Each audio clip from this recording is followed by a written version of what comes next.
그동안에 이걸 제가 소개를 좀 하겠습니다. 오늘 강의하는 가운데 요게 1882년 3월에 나온 심양에서 중국 심양에서 나온 문광서원이라고 하는 데서 나온 한글로 된 최초의 누가복음 번역서입니다.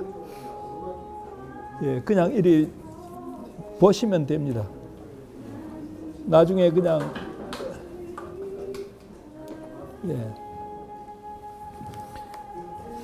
그 다음 이거는 두 권인데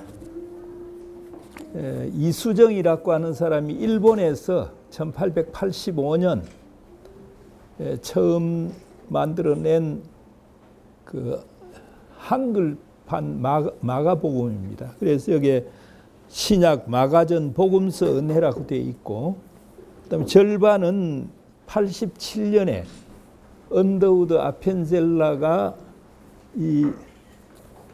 그러니까 이수정이 번역한 이거를 한국에서 다시 조금 고쳤습니다. 맨 앞에 보시면 알겠지만은 여기에는 그 국한문으로 되어 있는데 맨 앞에 오른쪽에는 그 한글로, 왼쪽에는 그 한문이 나올 적에는 한문으로 썼는데 1장 처음이 뭘로 되어 있느냐면 신의 자 이렇게 되어 있습니다. 요게 이제 문제가 됩니다. 한국에 와서 보니까 이 신자가 뭐냐, 훈자가 뭡니까? 귀신 신자죠.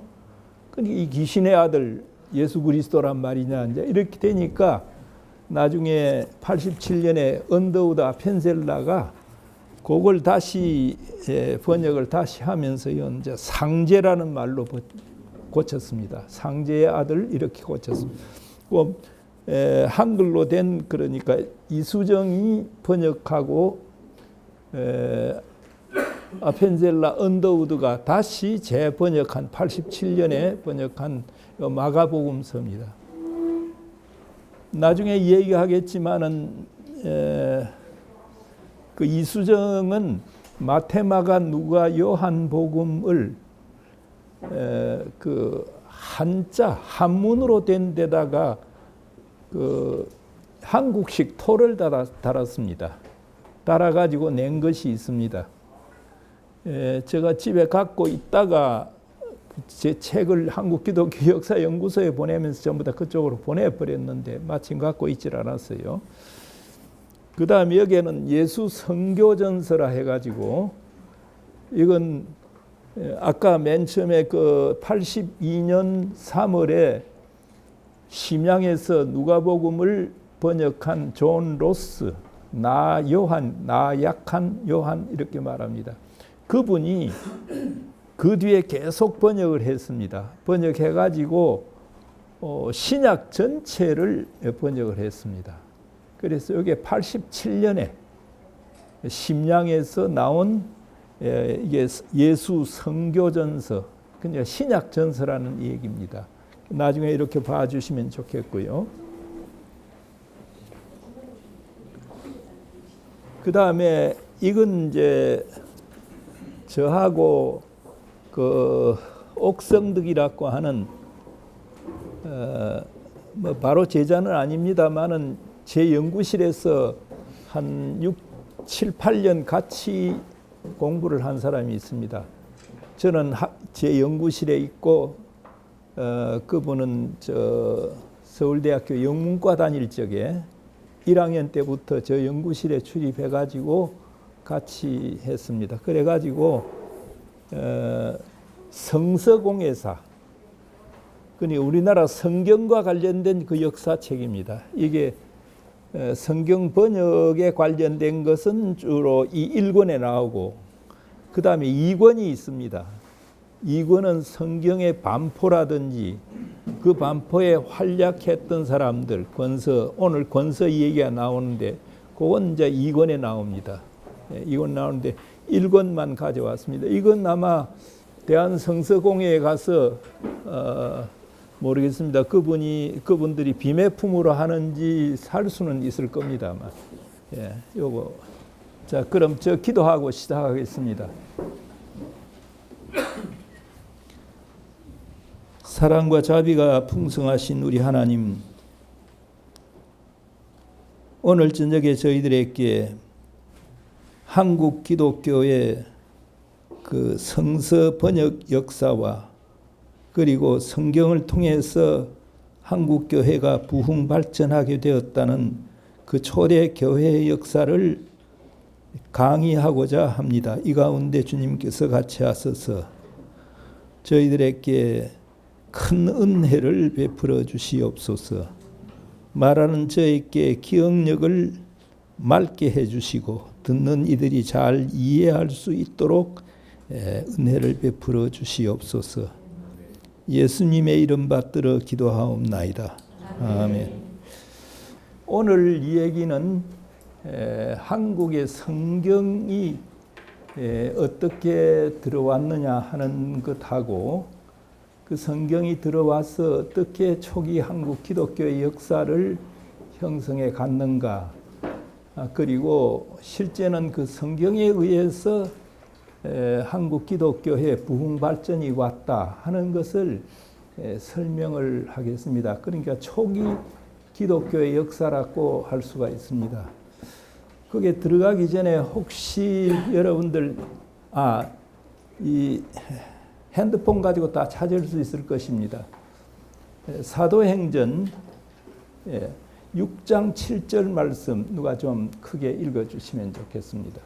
하나님의 말씀이 점점 왕성하여 예루살렘에 있는 제자의 수가 더 심히 많아지고 허다한 제사장의 무리도 이 도에 복종하니라. 예, 거기에 중요한 것은 하나님의 말씀이 뭐라고 했습니까? 왕성하여 하는 말이 있습니다. 이건 예루살렘 교회를 두고 한 얘기입니다. 예루살렘 교회가 초기에 이 11제자와 또 70명의 예수님의 또 다른 제자들을 중심으로 해서 시작이 되어서 굉장히 부흥 발전했습니다. 그래서 하루에 3,000명씩 회개하는 그런 역사도 일어났습니다. 그러다가 핍박이 일어나서 사방으로 흩어지는 거기까지 가는데요. 그런데 누가가 주목한 것은 이 예루살렘 교회가 어떻게 흥왕하게 되었느냐라고 할 적에 주목한 것은 하나님의 말씀이 왕성했다 하는데 주목을 했던 것 같습니다. 이게 왜 그런 유추를 할 수 있느냐 하면 다음 읽을 두 귀절이 또 나옵니다. 그럼 두 번째 귀절 12장 24절 좀 봐주시기 바랍니다. 하나님의 말씀은 흥왕하여 더하더라. 예, 하나님의 말씀은 흥왕하여 더하더라. 예.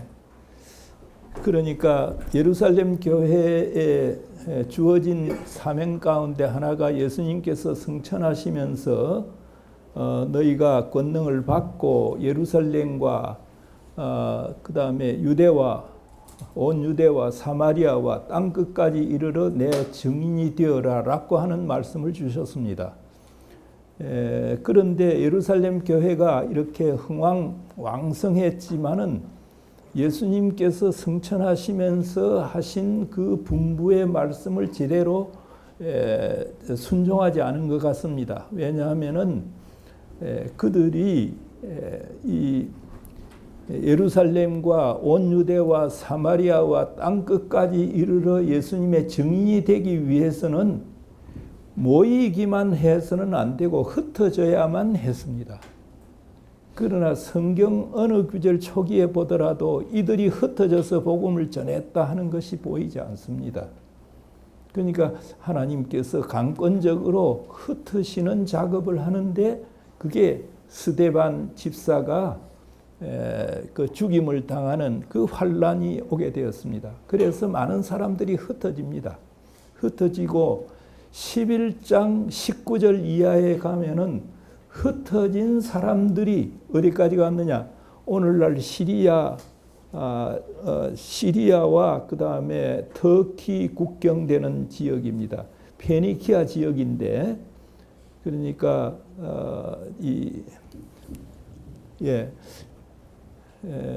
터키가 이렇게 있으면은 그 다음에 이쪽으로 내려오면 지중해 내려오지요. 그럼 터키에서 내려오는 중간입니다. 지금은 터키 땅으로 되어 있습니다. 거기가 안디옥이 있습니다. 흩어진 사람들이 안디옥에 가서 복음을 전하고 교회를 세웠습니다. 그리고 거기에서는 헬라 사람들도 유대 사람만 아니라 그리스 사람들도 오게 되었다고 되어 있어요.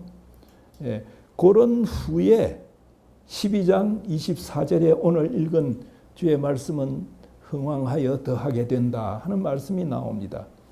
이건 그러니까 제가 보기에는 이 사도행전의 저자인 누가가 의식적으로 그게 박아난 것 같습니다. 그 말씀 6장 7절에 받고 그 다음에 12장 24절 또 하나 더 나옵니다. 19장 20절 말씀 한번 읽어주십시오. 이와 같이 주의 말씀이 힘이 있어 흥왕하여 사격을 얻으니라. 예, 여기에도 주의 말씀이 힘이 있어 흥왕하여 세력을 얻는다라는 말씀이 있습니다. 그러니까 그 뒤에 바울과 바나바가 세계 선교 나섰다가 그 다음에 바나바와 바울이 사이가 좋지 않아 가지고 바울의 역사만, 그러니까 의사 누가는 바울의 제자로서 바울과 함께 쭉 다니게 되죠. 그리고 바울이 그리스, 마케도니아 이 지역까지 다 했습니다.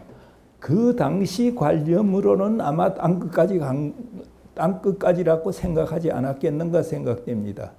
그 지역을 다 돌고 난 뒤에 정리를 했습니다. 하나님 말씀이 이렇게 흥왕하여 더하게 되었다라고 했습니다. 요 말씀이 흥왕했다는 이거를 세 등분, 마가복음을 네 등분으로 했을 적에 6장 7절과 12장 24절 그 다음 19장 20절 이게 네 등분 가운데 중간 아주 중요한 요소에다가 그걸 박아놓고 있습니다. 제가 읽은 게 그렇다는 겁니다. 그게 꼭 그 저자의 의도가 그랬는지는 모르겠지만은 제가 그걸 깨달으면서 사도행전은 이건 하나님 말씀의 흥왕 발전해 가는 역사다. 사도행전. 그러니까 그 말은 뭐냐면 세계 기독교의 최초의 역사가 말씀이 흥왕해서 발전해 가는 역사다. 이제 이렇게 저는 역사를 공부하는 사람으로서 이해를 하고, 그렇다면은 우리나라 교회사도 그렇게 관점이 없잖아 있겠구나 하는 생각을 하게 되었습니다. 그래서 우리 초기의 역사를 보게 되었습니다. 특히 한국의 선교는 세계 선교사상 정말 그 유례가 그 비슷한 예를 찾을 수 없을 정도로 빨리 발전을 했습니다. 이것이 결국 사도행전에 나타난 그 말씀의 흥왕과 관련이 있지 않는가. 이걸 가지고 제가 그러면 한국 초대 교회를 한번 보자 이렇게 된 겁니다. 그러니까 그걸 제가 오늘 강의를 하려고 하는 것입니다. 그러면 하나님 말씀인 성경이 어떻게 들어왔느냐라고 할 적에 몇 가지 그게 있습니다. 첫째, 한국 기독교회는 신라 시대 당나라와 깊은 교제가 있었습니다. 당나라가 660년에 백제를 멸망시키고 668년에는 고구려를, 그리고 난 뒤에는 신라하고 당나라가 여기서 붙었습니다. 싸움이 났어요. 그 흔적들이 지금 저 연천군이나 이런 데 가면 있습니다. 그 당나라 20만 군대가 와서 신라 군대에게 패해가지고 그때부터는 뭐 그냥 맥을 못 추고 도망을 쳤다 하는 그런 내용들이 쭉 있어요. 그리고 완전히 그러니까 당나라 군대를 물리친 것이 676년입니다. 6년인데 당나라에는 그럴 무렵에 서양으로부터 네스토리우스파 기독교, 그냥 경교라 그럽니다. 경교가 들어왔어요. 경교가 들어와서 주로 도시를 중심으로 해서 많은 경교, 우리는 이제 예배당이라 그러겠지만, 이 동양식으로 하면 경교 사원들이 많이 서게 되었습니다. 그리고 그때 경교에서 가지고 온 성경들이 있어요. 성경 번역도 좀 했습니다. 그건 몇 개 단계가 있는데, 그 당시에 676년 신라가 통일되고 난 뒤부터는 당나라하고 아주 교제가 깊었습니다. 그렇기 때문에 당나라에 들어왔던 성경이 신라에 왔을 가능성이 있지 않느냐. 그러나 문헌은 전혀, 문헌으로서는 증명할 수가 없습니다. 단지 여러 흔적들을 이야기합니다마는, 그러나 그것 가지고서는 우리가 확실하게 이 얘기를 할 수가 없습니다. 그러다가 이 캐톨릭이 들어오지요. 캐톨릭이 정식으로 중국에 들어오는 것은 1552년경부터 중국에 들어오기 시작한 마테오 리치가 가지고 들어오지요. 캐톨릭 교회를 세우고 북경을 중심으로 해서 생존이 좀 발전합니다. 그럴 적에 캐톨릭은 이 종교개혁 이전에는 성경을 일반 민중들이, 일반 신도들이 접근을 하지 못하도록 만들었습니다. 그러나 교리상 필요한 것, 그리고 교리 교육을 필요한 귀절들만 뽑아가지고 그 다음에 이거를 번역을 했습니다. 그래서 그거를 성경 직해라든지 하는 걸로 만들었습니다. 한문으로 만들었지요. 그러니까 성경 규절들 중요한 것만 뽑아가지고 그것이 뒤에 우리나라에 들어옵니다. 우리나라에 들어와서 번역된 적이 있습니다. 성경 직해, 성경 광명 이런 게 들어와서 개신교보다는 먼저 성경이 그러니까 귀절이죠. 중요한 요절들만 뽑아가지고 책이 나온 적이 있습니다. 그 뒤에 한글이나 한문이 아닌 성경, 영어로 된 성경이 들어오게 됩니다. 이게 1816년에 영국의 배 두 척, 군함 두 척이 천진까지 자기들의 사신을 청나라에 보내고 그 다음에 돌아갈 적에는 홍콩 쪽으로 해서 돌아가도록 되어 있었습니다. 그래서 천진에 그 사신들을 태워주고 그다음 돌아가면서 우리나라 구경을 좀 했습니다. 우리나라에 오는데 지금 이 충청도와 전라도 그 금강 입구가 되겠습니다. 거기에 오게 되는데 거기에 비인현이라고 했습니다. 비인현에 지금도 가면은 감리교 그쪽 그 선교 지역이 감리교 측이 돼서 감리교 쪽에서 꼭 유적이라든지 그런 걸 많이 만들어 놨습니다. 거기에서 배 두 척이 약 10시간 정도 머무르다가 갔습니다. 외국 배가 오니까 우리나라의 그 지역을 지키는 지금 같으면 해군사령관이죠. 해군사령관과 비인현감, 그러니까 행정 지도를 하는 현감이 외국 배가 들어왔으니까 일단 가서 조사를 하고 그렇게 했습니다.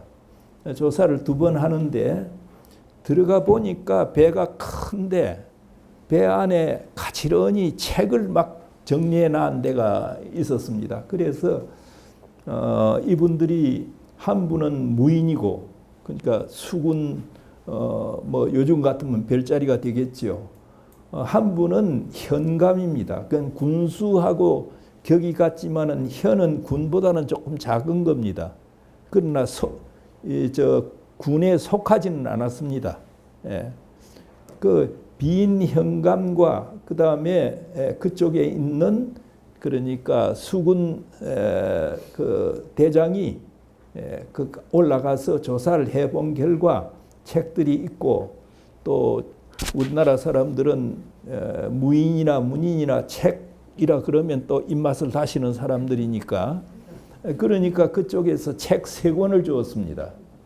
책 3권을 줬는데 한 권은 그림책이라고 되어 있어요. 무슨 그림책인지 모르겠어요. 2권 중에 하나가 요게 성경이었습니다. 그러니까 이건 1611년에 킹 제임스 버전이 나왔으니까 아마도 1816년이니까 킹 제임스 버전 영어로 된 게 아니겠느냐라고. 근데 거기서 그 성경을 가지고 그냥 자기들이 가지고 논 게 아니고 이걸 다 중앙에 올렸습니다. 중앙에 올리면 당시에 중앙에서는 이 국방관계를 논의하는 회의, 최고회의가 있는데 그거를 비변사라고 했습니다. 특히 임진왜란 이후에는 비변사도 없고 그랬는데 임진왜란 이후에 변방을 방비하는 비변사, 그러니까 총사령부죠. 거기에는 영의정, 좌의정, 우의정이 다 들어갑니다. 굉장히 높은 사람들이 들어가는데 거기에다가 자기들이 받았던 걸 전부 다 올렸습니다. 올렸는데 이 사람들이 보다가 뭐 글자가 다 꼬부랑 글씨로 되어 있고 하니까 신기하다 해가지고 이 사람이 한 장 듣고 저 사람이 한 장 듣고 그래가지고 책이 없어졌다 이렇게 되어 있습니다. 제가 이 책을 좀 틀림없이 우리나라 사람들이 외국 책이지만 어디 보관이 되어 있을 거다. 왕실에는 왕실 도서관이 있으니까 규장각도 최근에 된 거지만은 그리고 창경원에도 장서각이 있었습니다. 그 장서각은 어디로 가 있느냐 하면 지금 한국학중앙연구원 그쪽으로 가 있습니다. 그 2군데를 뒤지면은 이게 나올지도 모른다라고 생각을 하고 저 수소문을 했는데 나중에 다산 정약용의 그 시를 쓴 곳에 가면은 거기에 이쪽 지역에서 책이 올라왔는데 어떻게 됐다 하는 것이 그게 나와요. 나오는데 보니까 날짜하고 맞춰 보니까 바로 그쪽에서 올라온 거예요. 올라왔는데 지금 설명한 그 내용대로 되어 있어요. 그러니까 이 사람이 한 장 뜯어가고 저 사람이 뜯어. 그래 결국 없어졌다. 그러니까 정약용이 후손들이 내 같은 후손들이 그 찾을까 봐서 잘 그렇게 써줘가지고 일이 잘 되었습니다.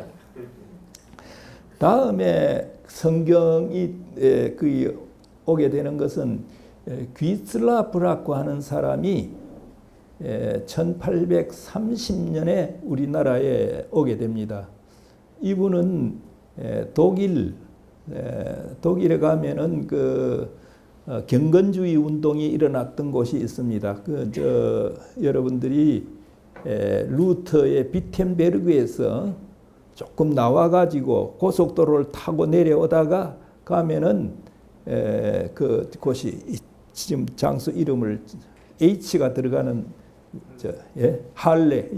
할레라고 하는 거. 그 할레 대학을 나온 분인데 그 마치고 난 뒤에 유태계 사람인데 루터교에 관련했던 것 같습니다. 그래서 선교사로 나오게 돼요. 선교사로 나왔는데 처음에는 인도에 왔다가 그 뒤에 말레카 지역으로 그렇게 오게 됩니다.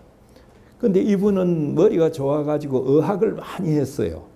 의학을 많이 해가지고 당시에 인도를 경영하던 동인도 회사, 영국의 동인도 회사로부터 부탁을 받습니다.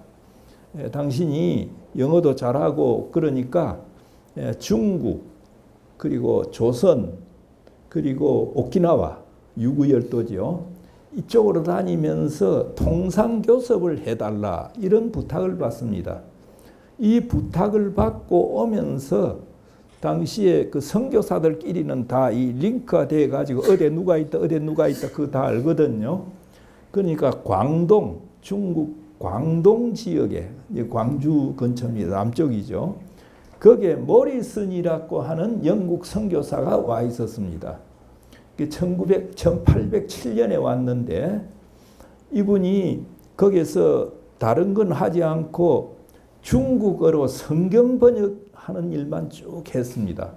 그래가 7년에 와가지고 1823년에 거기에서 신천 성경이라 해가지고 친구약 성경 전체를 번역해서 책으로 냈습니다. 그 내기 전에는 쪽복음이라 해가지고 마태, 마가, 누가 이런 식으로 해가지고 그걸 이제 쪽복음도 내고 그 다음에 완전 번역이 23년에 되었습니다. 그 귀슬라프는 오면서 그 모리슨을 찾아가서 성경을 한문으로 번역한 거니까 성경을 좀 달라고 합니다.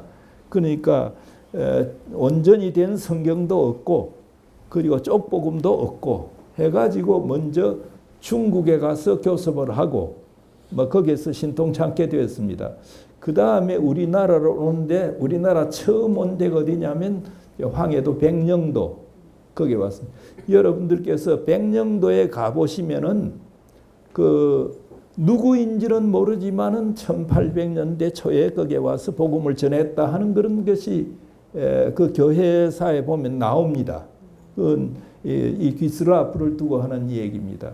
그 다음 거기에서 다시 충청도 홍주만, 원산도, 고대도 이쪽으로 내려옵니다.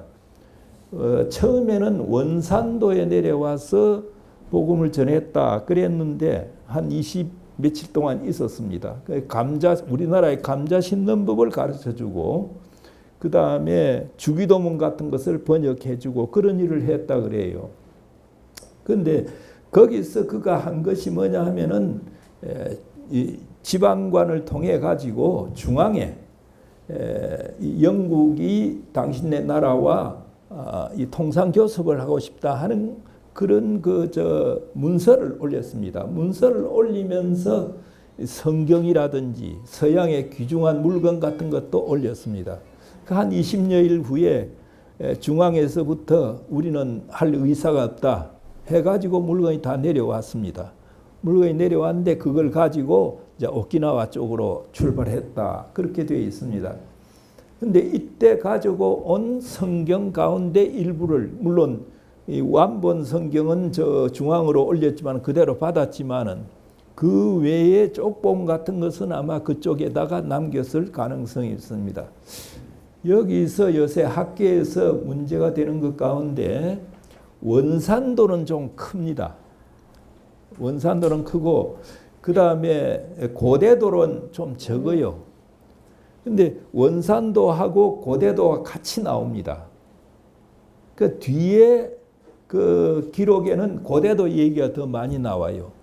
그래서 이것 가지고 처음에는 원산도다 해가지고 원산도에 귀슬라프가 온 그 비석도 비도 세우고 그때 그 지역 보령 지역의 국회의원으로 있던 남장 여성 국회의원 그 김옥선이라고 하는 분이 그 교회 장로입니다. 그분이 중심이 돼 가지고 원산도에 비를 세웠어요. 세운데 그 뒤에 자료에 곧장 고대도 얘기가 나오니까 원산도가 아니라 고대도다 이렇게 해서 또 기울어지는 듯 했습니다. 그런데 그가 와서 기슬라프가 와서 감자도 캐주고 그 다음에 목장도 뭐 보여주고 뭐 이런 기록들이 나옵니다. 나오는데 우리나라에서 그 100주년 기념교회 거기에도 관여를 좀 했지만 교인은 아니고 서교동 교회인가 어느 교회 그 장로님으로 없는 신 무슨 장로님이 있어요. 키가 훈추나이 크고 이분이 답사를 여러 번 한 모양이에요. 답사를 여러 번 해가지고 자기가 글을 써서 저한테 좀 읽어달라 해서 읽어봤는데 그분의 호소력이 있어요. 다시 말하면은 감자를 캘 수 있는 그런 할 수 있는 땅이라든지 목장을 할 수 있는 땅은 고대도에는 없다는 거예요. 아주 좁았어. 그러니까 이건 원산도다. 지금 또 그렇게 기울어지고 있습니다. 그는 또 일부는 고대도 주장하는 사람들은 고대도에서 부흥회도 하고 뭐 그렇게 하고 있어요. 예, 그 이제 비슬라프가 성경을 가져왔는데 그 효과는 알 수가 없다라고 하는 겁니다. 다음에는 세 번째, 1865년과 66년에 우리나라에 왔던 그 토마스 목사, 영국 선교사지요. 중국에 파송된 선교사입니다. 이분이 젊은 시절에 와가지고 얼마 안 돼서 자기 부인이 돌아갔습니다. 그런데 대한 것도 있는지는 모르지만은 위에 자기 그 선배 선교사하고 사이도 안 좋고 해가지고 한때는 청나라 세관에 해관이라고 합니다만은 세관에 취직도 하고 취직하면서 나는 이게 선교의 중요한 몫이라고 생각한다. 그런 얘기를 합니다. 그런데 당시에 윌리엄슨이라고 하는 알렉산더 윌리엄슨이라고 하는 이 스코틀랜드 성서공회 NBSS라고 그럽니다. 내셔널 그다음에 바이블 소사이어티 오브 스코틀랜드. 그러니까 NBSS의 그러니까 그 성경 반포 책임을 중국에서의 반포 책임을 졌던 사람입니다. 알렉산더 윌리엄슨. 이분을 만나가지고 이분의 권유에 의해서 한국에 오게 됩니다. 그런데 그게 잘 어떻게 해서 그 자세한 게 기록으로는 지금 우리가 알 수가 없습니다. 그 와서 아마도 백령도 근처에서 복음을 전한 것이 아닌가. 그리고 한 2개월 동안 거기에서 한국어도 공부를 했다 그래요. 자신감을 얻어가지고 그다음 그가 서울로 들어가야 되겠다 이러는데 태풍을 만나서 결국 서울은 못 가고 중국으로 돌아가게 되었는데 그 이듬해 다시 들어오게 됩니다. 1866년. 그럼 여러분들이 우리나라 역사하고 이제 관련을 맺을 수가 있어요. 1866년에 천진에서 출발하는 미국 상선, 중무장을 한 상선, 제네럴 셔만호라고 하는 거죠. 제네럴 셔만호의 그러니까 셔만호가 한국에 가서 좀 장사를 하고 교섭도 하고 싶은데 한국어를 아는 사람이 없어요. 그러니까 이분은 2달 동안 그래도 한국에 와서 언어 훈련을 받았으니까 이 사람이 향도 겸 또 그 선의, 그러니까 조금 의술 기술이 있는 것 같습니다. 그걸로 타가지고 들어오게 됩니다. 들어오게 되는데 그 대동강으로 들어가서 평양에서 이제 희생을 당하게 되는 거죠. 소위 말하는 제네럴 셔만호 사건, 대원군 때 그걸로 나타납니다. 그분에 관한 자료들은 더러 우리 왕조실록에도 나오고 기록들이 많이 있습니다. 이 토마스 목사 얘기하면서 학계에서 여러 가지 그 논란이 좀 있습니다. 전에 토마스 목사를 연구하신 분들이 토마스 목사를 그냥 순교자로 이렇게 정리를 해버렸습니다. 그래서 저와 몇 사람은 그 복음을 전하러 왔다 하지만은 그 제너럴 셔만호의 향도격으로 왔고, 향도는 저 인도하는 거 아닙니까? 그리고 또 통역을 겸해서 그리 왔는데, 그리고 그건 또 저 제너럴 셔만은 대포 중무장을 했습니다. 대포를 갖고 있었어요. 상선인데도 그랬습니다. 그러니까 나중에 교전이 붙으니까 대포를 쏘죠. 이래 가지고 저 양각도라고 하는, 북한에 가 보면은 양각도가 있습니다. 양각도. 양각도에 호텔이 큰 게 있고 그 앞에 이 저 골프장도 있고 그렇습니다. 네.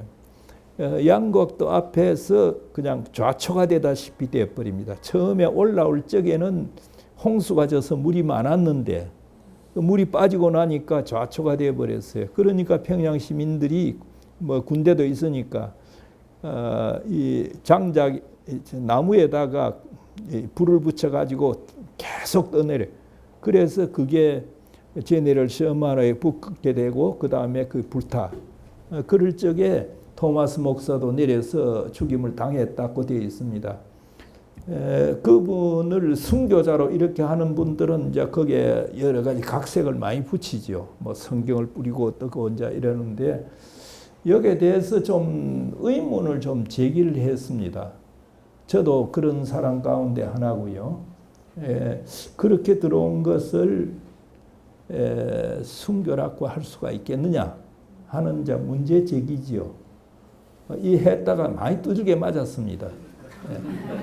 역사는 미화를 시켜야 되는데 그런데 왜 저는 그런 문제를 하고 역사는 해석이고 또 그것을 어떻게 해석하느냐에 따라서 오늘의 우리의 행동 강령도 그게 들어갈 수가 있습니다. 그럼 만약에 제네럴 서마노 그 토마스 목사가 한 식으로 지금 선교한다고 하고 저 무슬림 그쪽 지역에 들어가면서 대포 쏘아가면서 그래가 희생되었다라고 할 적에 그것도 순교라고 할 수 있겠느냐. 자, 이런 문제들하고 연결이 됩니다. 그 해석이. 그래서 나는 좀 의심스럽다라고 했는데 많이 두들겨 맞았어요. 지금 그 우리 교회에서 하는 주류 사람들에게는 그러나 의문은 그렇게 제기를 해야 안 되겠습니까? 예.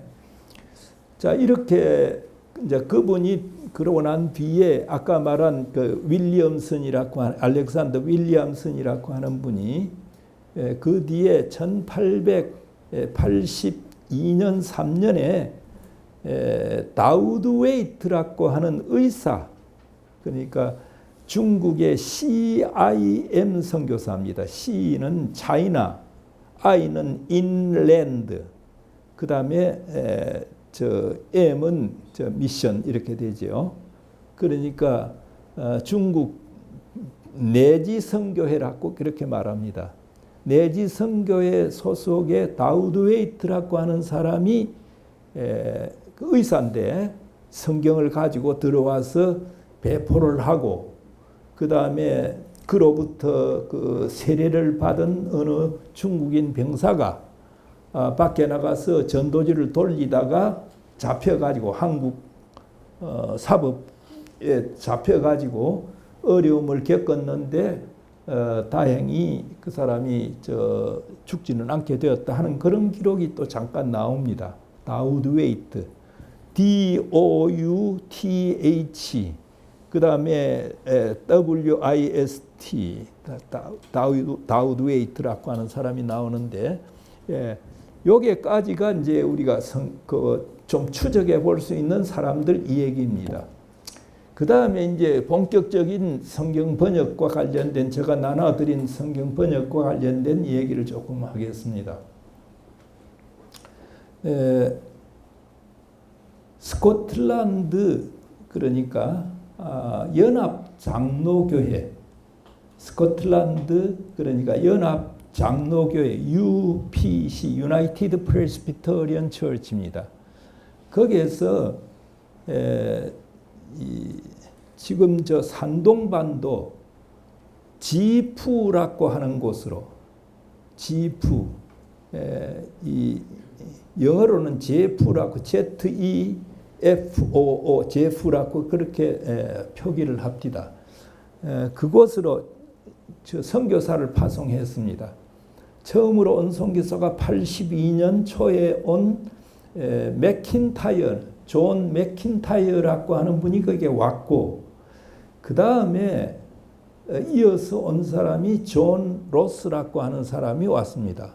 존 로스가 상해에 왔을 적에 윌리엄슨이라고 하는 이런 분들이 권고를 합니다. 뭐라고 하느냐면 당신은 산동반도의 지푸로 가지 말고 저 요하강 입구 만주 쪽입니다.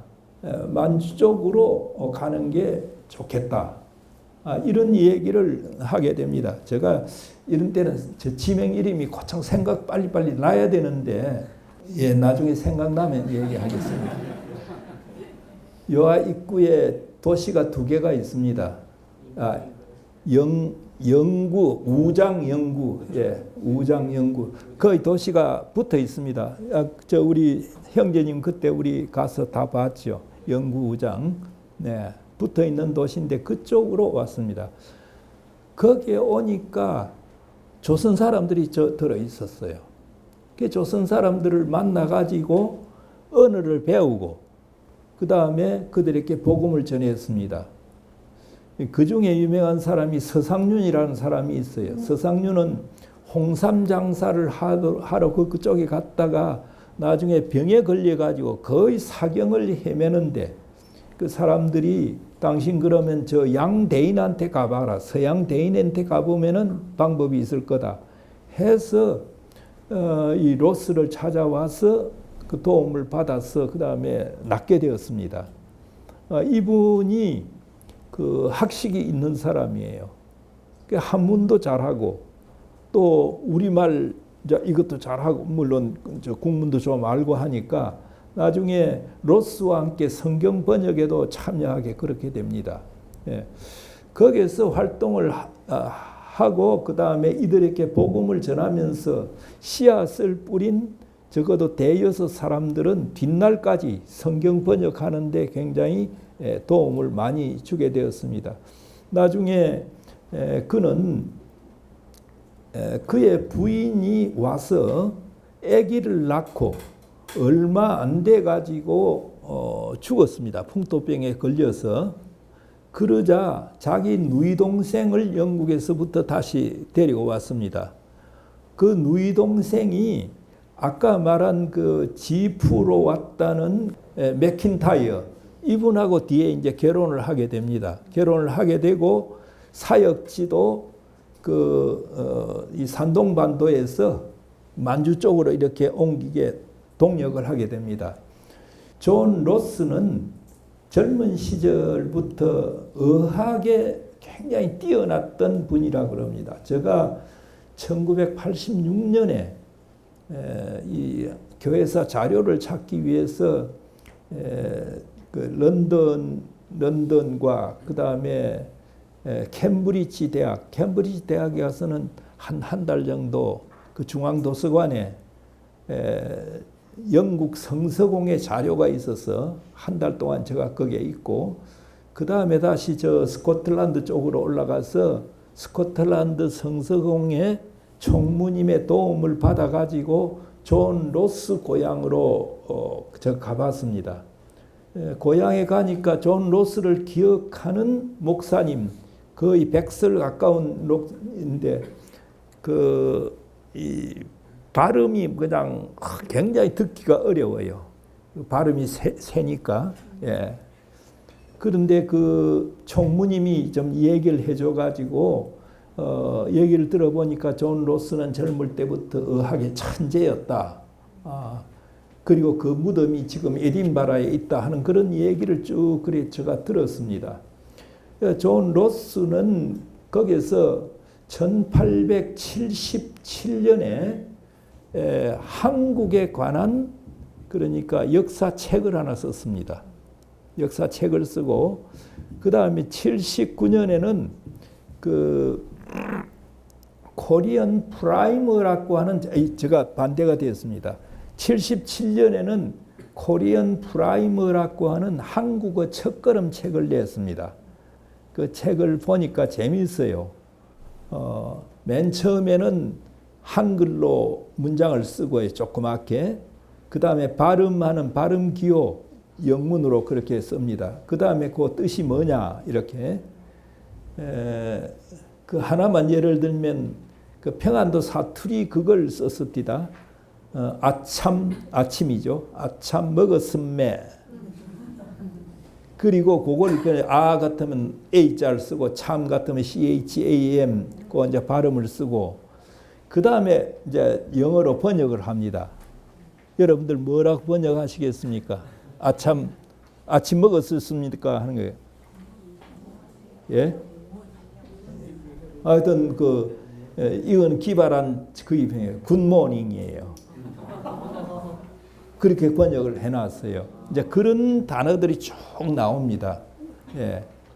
근데 그게 뒷날 한국에 그거 한 사람들 선교사로 와서 한국어 공부하는데 그 교재가 다 됩니다. 그런 책. 그리고 79년에는 그 한국의 역사에 관한 책도 그렇게 냈습니다. 그 무렵이 되면은 맥킨타이어 자기가 그러니까 손아래 그 뭡니까 제매지요, 제부지요. 제부하고 성경 번역을 많이 했습니다. 번역을 많이 해가지고 78년 말이 되면은 그 신약 성서의 상당한 부분을 번역을 했습니다.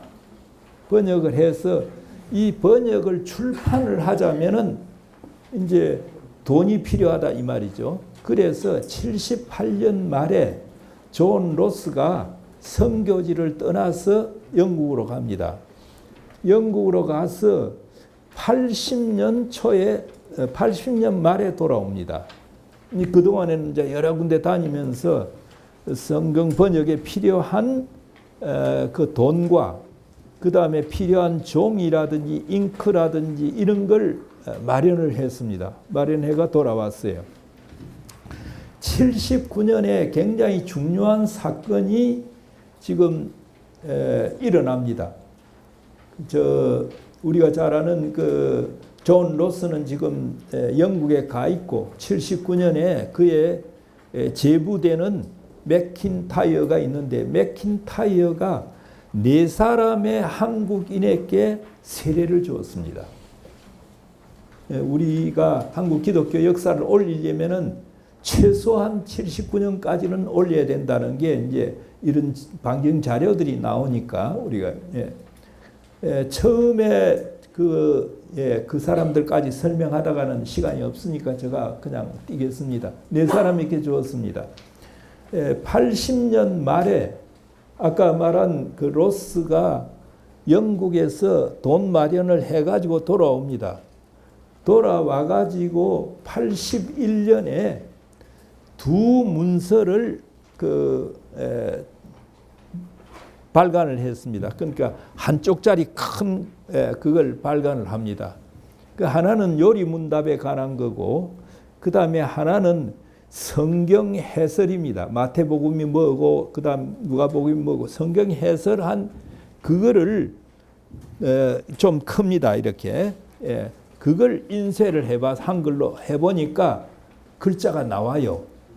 그래서 거기에 자신을 가지고 82년 3월에 아까 제가 드린 누가복음 그걸 찍어냈습니다. 82년 5월에는 요한복음을 이름은 요한네 복음이라고 되어 있습니다. 그거를 찍어냈습니다. 각각 3,000부씩. 그 3,000부의 소유권은 1,000부는 스코틀랜드 성서공회가 가졌습니다. 2,000부는 런던에 있는 그러니까 대영 성서공회 BFBS라 그럽니다. 그래서 가졌습니다. 그러니까 그만큼 이제 돈을 분할해서 냈기 때문에 그랬다는 거죠. 그럼 이렇게 출판된 성경을 어떻게 했느냐? 크게 3 루트로 해서 한국으로 들어옵니다. 첫째 루트가 당시에 일본에는 스코틀랜드 성서공회 지부가 있었습니다. 그 1,000부를 그쪽으로 보냅니다. 보내가지고 거기서 요코하마를 통해가지고 그 다음에 우리나라의 부산 동래와 대구 나중에는 원산 그리고 인천 제물포 이쪽으로 각각 그 성경을 보냈습니다. 근데 저희가 오랫동안 자료를 찾았는데 그렇게 들어온 성경에 의해서 개종의 역사가 일어난 건 아직까지 저희가 자료를 통해서 확인을 못했습니다. 앞으로 나오리라고 생각합니다. 두 번째는 압록강 북쪽에 두만강이 아니고 압록강 북쪽에 우리나라 사람 약 3만 명이 가 있었습니다. 그러니까 중국 사람의 토지를 빌려가지고 거기서 농사도 짓고 그냥 왜 갔느냐라고 하면 그 흉년이 들어서 가기도 하고 또 이쪽에 가렴주구에 못 견뎌서 이제 그리 가기도 했습니다. 그리고 그 마을이 28개 마을을 형성하고 있었습니다. 3만여 명이. 예.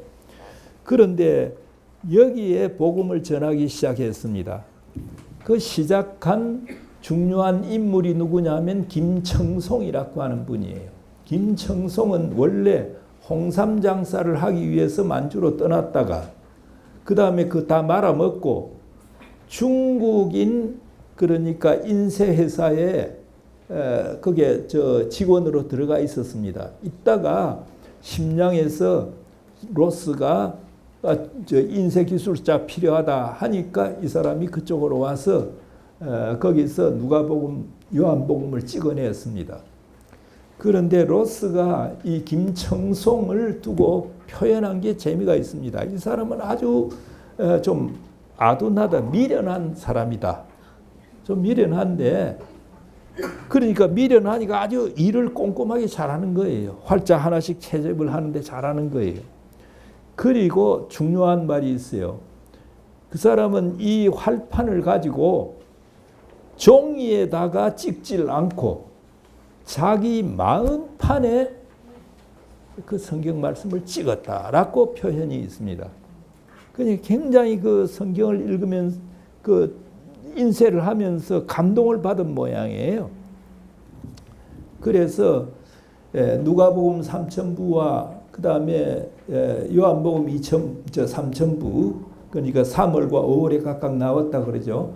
누가복음 3천부가 간행되고 난 뒤에 이 김청송이 자기에게 세례를 달라고 그렇게 합니다. 그 세례를 받습니다. 그리고 5월 달에는 아까 로스가 의학을 공부했던 서상윤이라는 사람, 이분에게 5월 달에는 세례를 주었습니다. 근데 중요한 것은 이 책이 간행되자 김청송이 이 책은 자기 친척과 이웃들에게 먼저 보급해야 되겠다. 이분이 어디 사람이냐 하면은 고구려 수도가 환인 다음에 국내성이죠. 국내성 사람이에요. 국내성 통구 사람이에요. 통구. 그러니까 그건 압록강 바로 대안입니다. 예. 거기 사람인데 그러니까 그분 원래 평안도에 살다가 이제 여러 가지 행편으로 그쪽으로 옮긴 거죠. 그러니까 자기 친척과 이웃에게 이 복음을 전하고 싶다. 먼저 보내거든요. 그래서 그 사람이 그 성경을 짊어지고 가서 보급을 합니다. 보급을 하고 그러니까 83년에 보급을 하고 84년에도 보급을 합니다. 83년에 갔다 와서 로스 보고 지금 예수 믿겠다는 사람 있으니까 당신 가서 세례를 주시오. 로스는 그거 믿지 않았습니다. 믿지 않았어요. 그러다가 다시 권고를 하니까 84년 겨울 영하 40도의 추위를 무릅쓰고 그의 친구 웹스터라고 하는 사람과 함께 600마일의 대장정을 시작을 했습니다. 그 장정에서 75명의 조선인에게 세례를 주었다고 되어 있습니다. 겨울이니까 밖에 안 나가고 있고 그러니까 뭡니까? 겨울이니까 사람 만나기 좋고 해서 75명께 세례를 주었다는 거예요. 그럼 세례를 준 거는 어떻게 해서 김청송이 뿌린 성경이 지금 있으니까 성경을 가지고 세례 문답도 하고 다 그렇게 한 거예요. 그리고 그러니까 84년 겨울에 그랬고 85년 여름에도 그가 다시 그러니까 압록강 북쪽 조선족 마을을 다녔습니다. 다녔는데 그때는 25명밖에는 세례를 주지를 못했습니다. 여름이니까 일하러 나가야 되고 사람을 우선 만나기가 힘들었을 것으로 생각합니다. 그러면서 거기에 기록을 뭐라고 해놨느냐 하면은 지금 600여 명의 남자들이 지금 세례받기를 원하고 있다라고 하는 것을 적어 놓았습니다. 지금 이거 제가 실증적인 걸 가지고 얘기하는 겁니다. 아마 여러분들이 준 그런 자료들에 보면은 그 밑에 풋노트가 다 있을 겁니다. 아마. 예. 그 600여 명이 지금 세례 받기를 대기하고 있다 하는 그런 얘기를 하게 되었습니다.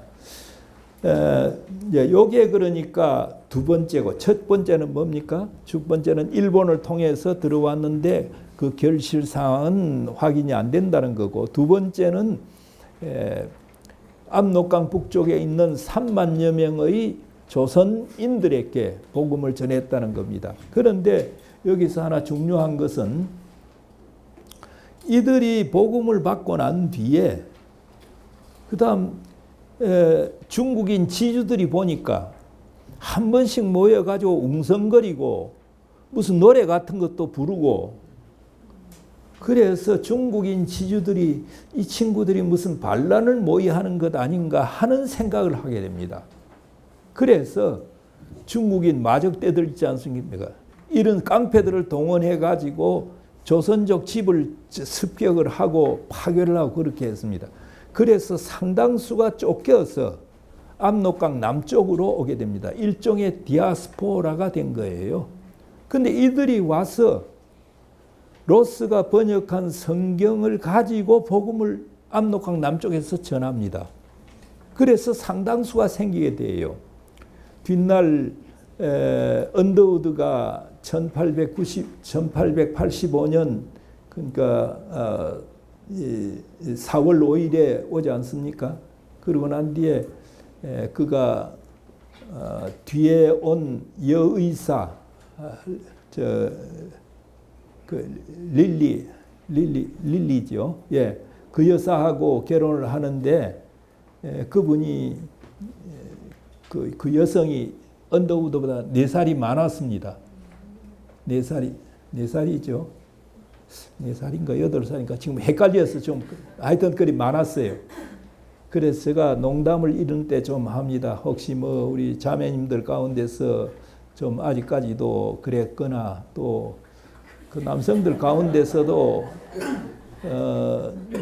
연하의 여성은 좀 싫어하고 연상의 여성을 사모하는 사람들, 우리 선교사 초대 선교사가 그랬으니까 8살로 생각이 됩니다. 하여튼 이렇게 많은 분에게 결혼을 해서 아들 나중에 하나 낳았죠. 그런데 결혼을 하고 난 뒤에 89년입니다. 결혼을 하고 난 뒤에 신혼여행을 압록강변으로 갔습니다. 가서 자기는 서울에서 정보를 다 받고 있었어요. 그쪽에서 예수 믿는 사람들이 있다 하는 걸 들었습니다. 그래서 가서 그 사람들에게 세례 문답을 하고, 그리고 이 세례는 한국 땅에서 주질 못하고 그 다음에 배를 이용해 가지고 만주 쪽으로 건너가서 거기에서 세례를 주고 데려왔습니다. 당시에 그게 세례 준다는 것이 공공연히 드러나면은 굉장히 어려운 상황들이 왔기 때문에 그렇게 했다는 겁니다. 중요한 것은 아직까지 그곳에 선교사들이 간 적이 없는데 그럼 그 사람들은 어떻게 예수를 믿었느냐? 그건 우리가 의문을 제기할 수 있지 않습니까? 그 사람들이 바로 로스가 번역한 성경을 가지고 왔거나 예수를 믿고 있다가 중국인들의 핍박을 받아서 남쪽으로 내려온 사람들이 이미 뭡니까? 그거를 복음을 전했다는 것입니다. 선교사로 와서 마펫과 함께 평안도 지역에서 선교를 하던 사람이 있습니다. 뱅뱅 도는데 지금 생각이 안 납니다. 이분이 거기에 가서 놀라는 그런 편지를 많이 써요. 여기에는 선교사들이 내가 지금 처음으로 오는데 근데 예수 믿는 사람들이 많다는 거예요. 왜 그런가? 그러면서 하는 말이 바로 만주에서 로스가 번역한 그 성경을 통해서 한 사람들이다 하는 고백을 이분이 하고 있습니다. 초대 선교사 가운데, 그러니까 1899년 93년에 마펫이 평양에 가기 시작하니까 그 다음 그 뒤에 오신 분들은 95년, 96년, 99년까지 그 활동을 이제 하게 되지요. 그분 가운데 한 분이 그런 고백을 하고 있다는 걸 말씀드릴 수가 있습니다. 다음은 세 번째 그 성경의 영향이라고 할 수 있습니다. 그게 바로 서상륜의 것이라고 할 수 있습니다. 서상륜은 앞서 얘기한 대로 영구 우장 지역에서 로스에 의해서 생명 건짐을 받고 성경 번역과 그 다음에 로스에게 조선 말을 이렇게 가르치는 그런 역할을 했습니다. 나중에 심양에 와서도 성경 번역에 동역을 했습니다. 처음 그러니까 1882년 3월에 누가복음, 5월에 요한복음이 나오고 난 뒤에 그는 거기서 세례를 받았습니다. 그러면 79년에 네 사람의 세례를 받았다는 것하고 82년 3월에 누가복음 나오고 난 뒤에 김청송이 받았다 그랬죠. 그 다음에 서상륜이 받습니다. 서상륜은 통역을 겸해서 이 성경 번역에 같이 참여를 했던 것입니다. 그런데 10월 6일에 이 서상륜이 로스 목사 부부와 함께 기도하고 로스 목사가 주는 번역된 성경을 가지고 이제 목표는 서울로 해가지고 내려옵니다. 10월 6일에 로스 목사와 기도하고 왔다는 겁니다. 오다가 압록강 못 미쳐서 그 만주와 그 다음에 조선의 경계가 있습니다. 경계에 와서 자기가 갖고 있는 성경책 전부 다 뺏겨버립니다. 뺏겨버리고 신의주 자기 집에 와 있는데 그것을 빼앗았던 순검이 자기 집을 찾아와서 내가 읽어보니까 괜찮더라. 그래서 너도 하나 가지라. 이렇게 줍니다. 그리고 그는 거기에서 자기 동생 서경조라는 사람을 데리고 서경조라는 사람을 데리고 남쪽으로 내려옵니다. 남쪽으로 내려오는데 서경조는 내려오다가 저 황해도 송천이라고도 하고 솔레라고도 하고 소래라고도 하는 것 거기에 두고 그 다음에 자기는 서울로 내려왔습니다. 서울로 내려와서 한 13, 14주 지나고 난 뒤에 로스 목사에게 보고를 합니다. 보고를 하는데 지금 여기 몇 사람이 예수를 믿는다. 그러니까 당신이 언제 기회 봐서 와서 이들에게 세례를 주고 그 다음에 교회를 세우는 게 좋겠다. 그런데 아직까지 로스는 결심을 못했습니다. 못하고 있다가 이 서상륜이 85년 그러니까 82년 10월 6일에 출발해가지고 그 다음에 자기 집이 있는 의주에 와서 좀 머물고 그 다음에 쭉 내려왔다면은 늦어도 83년 1월경에는 서울에 도착했을 것이다. 저희가 그리 추정을 하고 있습니다. 그리고 거기서 2년 동안 활동을 합니다. 2년 동안 활동할 적에 로스로부터 직접적으로 그 김청송 같은 사람이 직접적으로 성경을 갖다 주기도 하고 상해를 통해서 성경이 들어오기도 했습니다. 그때 당시 우리나라에 그 갑신정변이 일어날 그 무렵인데 그러니까 멜렌돌프 독일 사람으로서 우리나라의 외부 협판, 외무부 차관직에 있었던 사람이 있습니다. 멜렌돌프. 그 멜렌돌프 부인이 착실한 신자였습니다. 그래서 로스가 최종적인 그러니까 수치자를 멜렌돌프로 하고 멜렌돌프 앞에는 편지를 썼어요. 이 책이 가거든 서울 시내 어디에 있는 서상륜이라는 사람에게 이걸 전해달라. 그래서 그때 온 성경은 그 한문 성경도 있고 국문 성경도 있고 그 다음에 덕혜 인문이라고 하는 전도 용지도 전도 그 책입니다. 이것도 같이 왔습니다. 그래서 이 책과 성경을 황해도 송천에 있는 소래에 있는 자기 동생에게 주어가지고 그 서경조가 예수를 믿게 되고 그분이 우리나라 초대 7사람 평양신학교 나와가지고 7사람 그러니까 목사 가운데 한 사람이 이 서경조 목사입니다. 혹시 그 보면은 가장 저 사진에 7사람 사진이 나오는데 그 덥수룩한 이 수염이 많이 기어져 있고 하는 사람이 있어요. 이분이 서경조 목사님입니다. 그 서경조 목사가 처음에 이름은 서상우라고 했습니다. 예. 이 목사 그러니까 주어가지고 개종시키고 뒤에 장로 목사가 되도록 한 일이 있습니다. 그리고 난 뒤에 이 서상류는 서울에서 쭉 활동을 하다가 아마도 85년 초에 계약 기간이 끝나가지고 여기에 있는 그러니까 저 정보를 다 가지고 로스 목사에게로 갔습니다. 심양으로 올라갔습니다. 올라가서 그가 자기가 2년 동안 서울에서 활동한 것을 보고를 합니다.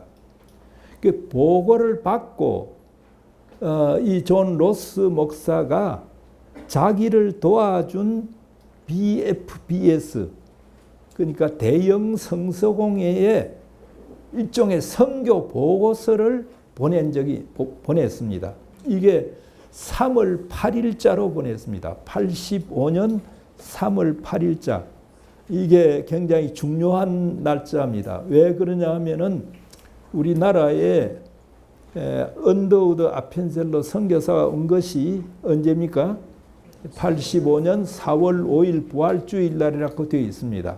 근데 그보다 약 한 달째 3월 8일자로 보낸 편지입니다.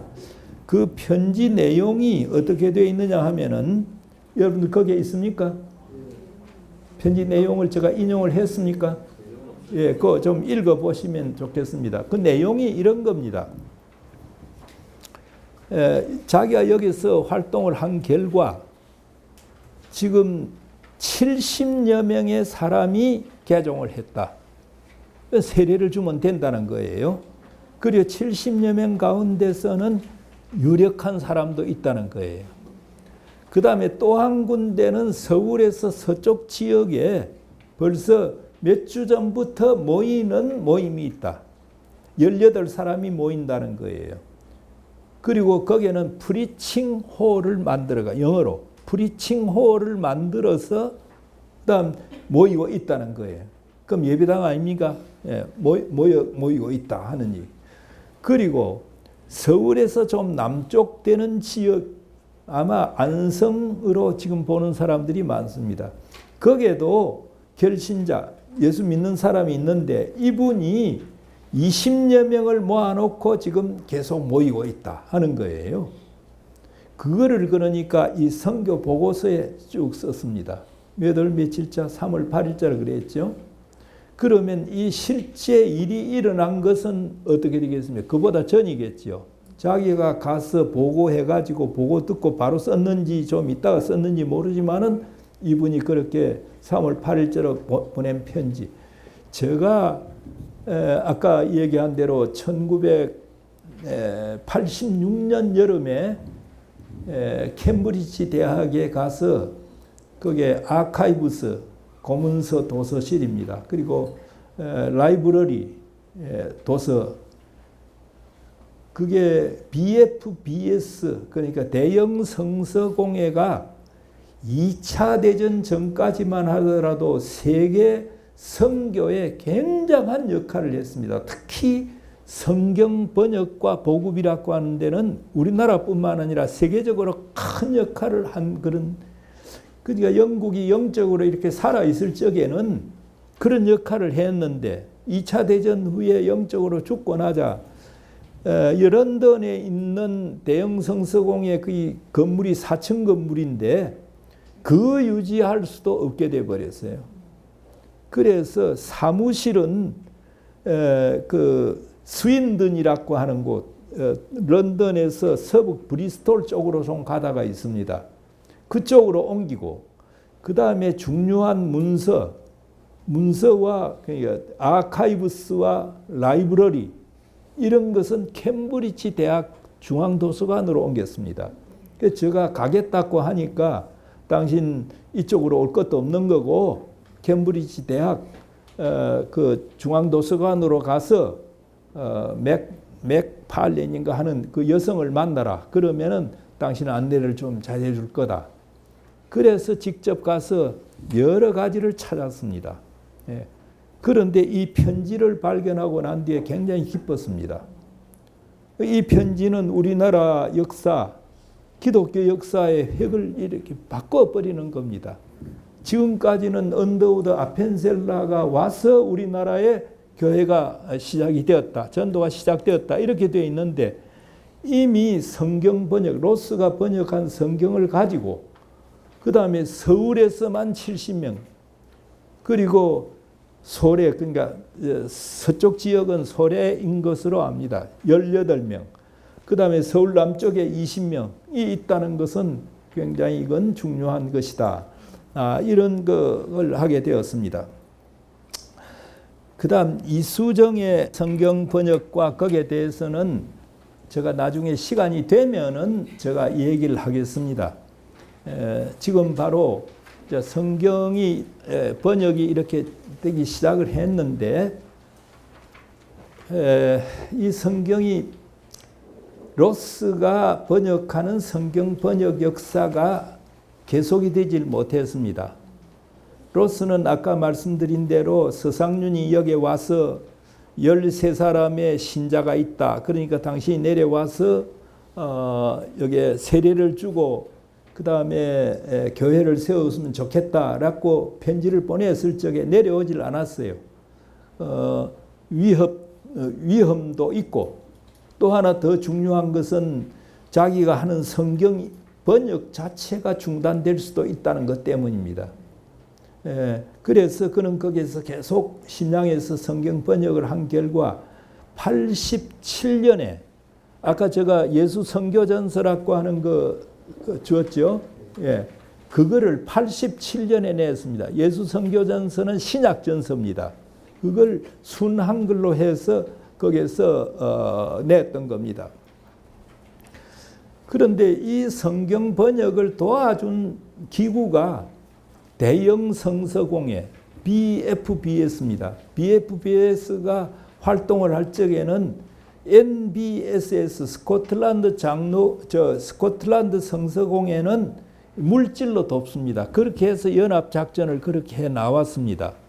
나왔는데 이 성서공회가 지금 로스의 성경 번역을 계속 해보려고 노력을 했지만은 우리나라에 들어온 미국 계통의 선교사들이 여기에 대해서 잘 동의를 안 했습니다. 이제 이건 선교사들의 명예라든지 이런 것하고 관계가 있는데 선교사들이라고 해서 다 헌신적인 분들이 아니고 다 욕심을 다 버린 분들이 아니고 자 선교 현지에 가서 그 다음에 첫 선교사로 가서 초기 선교사로 가서 그 선교에서 남길 만한 가장 중요한 업적이 뭐겠느냐라고 할 적에 뭐겠습니까? 교회 세우는 거 좋지요. 병원 세우는 거 좋지요. 학교 세우는 거 좋지요. 그러나 그 사람들이 더 원했던 것은 그 나라 말로 뭐예요? 내가 성경을 번역했다는 겁니다. 이게 그 사람들 초기에 미국계 선교사들 가운데 그게 있었습니다. 그래서 로스가 이렇게 닦아놓은 성경 번역 이게 개성이 되질 않습니다. 개성이 되질 않고 그 다음에 미국계 선교사들이 번역을 하려고 시도를 합니다. 초기에 그 선교사로 오면 어느 나라도 마찬가지겠습니다만은 그 현지 어학 훈련을 최소한 3시간 해야 됩니다. 그런데 우리나라에 오신 분들은 씨를 뿌리러 왔는데 지금 추수할 단계다 이거예요. 그게 너무 바빴어요. 너무 바빴기 때문에 3시간 어학 공부하는 걸 제대로 못했습니다. 그러니까 자기들은 욕심은 앞서고 성경 번역은 지금 번역에 대한 요구가 또 많이 나옵니다. 그래서 1890년에 그 감리교 스크랜턴의 보고서에 보면은 감리교도 그러니까 1885년에 들어왔지 않습니까? 스크랜턴도 85년에 들어온 의사 겸 목사였습니다. 예일대학 출신입니다. 이분이 감리사로서 조선의 감리사로서 90년에 선교 보고를 했습니다. 보고를 하는데 그 무슨 말이 있느냐 하면은 한문 성경 밖에는 읽을 수 없는 그러니까 이용할 수 없는 이런 상황에서 성경을 빨리 번역해 달라는 울부짖는 요구가 있다. 조선에는 지금 그런 요구가 있다는 거예요. 그 요구에 선교사들이 응해 주질 못했습니다. 가능하면 그냥 이 로스역을 가지고 좀 더 보완하고 발전시키면 되었을 텐데 그게 안 됐습니다. 그래서 성경 번역이 지지부진해지니까 아까 말한 대로 90년에 스크랜턴에 그런 보고가 있느냐 하면은 97년에 두 신문이 나옵니다. 감리교회 대한그리스도인 회보라고 하는 신문과 그 다음에 장로교회 그 그리스도 신문이라고 하는 두 신문이 나오는데 그 신문들을 보면은 성경 번역 요구를 하는 것이 계속 나옵니다. 그 예를 하나 든다면은 예수 믿는 사람이 그 밥을 먹어야 한다면은 그러니까 예수 믿는 사람이 밥을 먹는 것과 그건 뭐냐면 성경을 읽는 거다. 그런데 지금 우리에게는 읽을 성경이 없어. 그러니까 물을 마시는 것과 같이 중요하고 밥을 먹는 것과 같이 중요한 이 지금 성경이 없으니까 빨리 번역해 달라.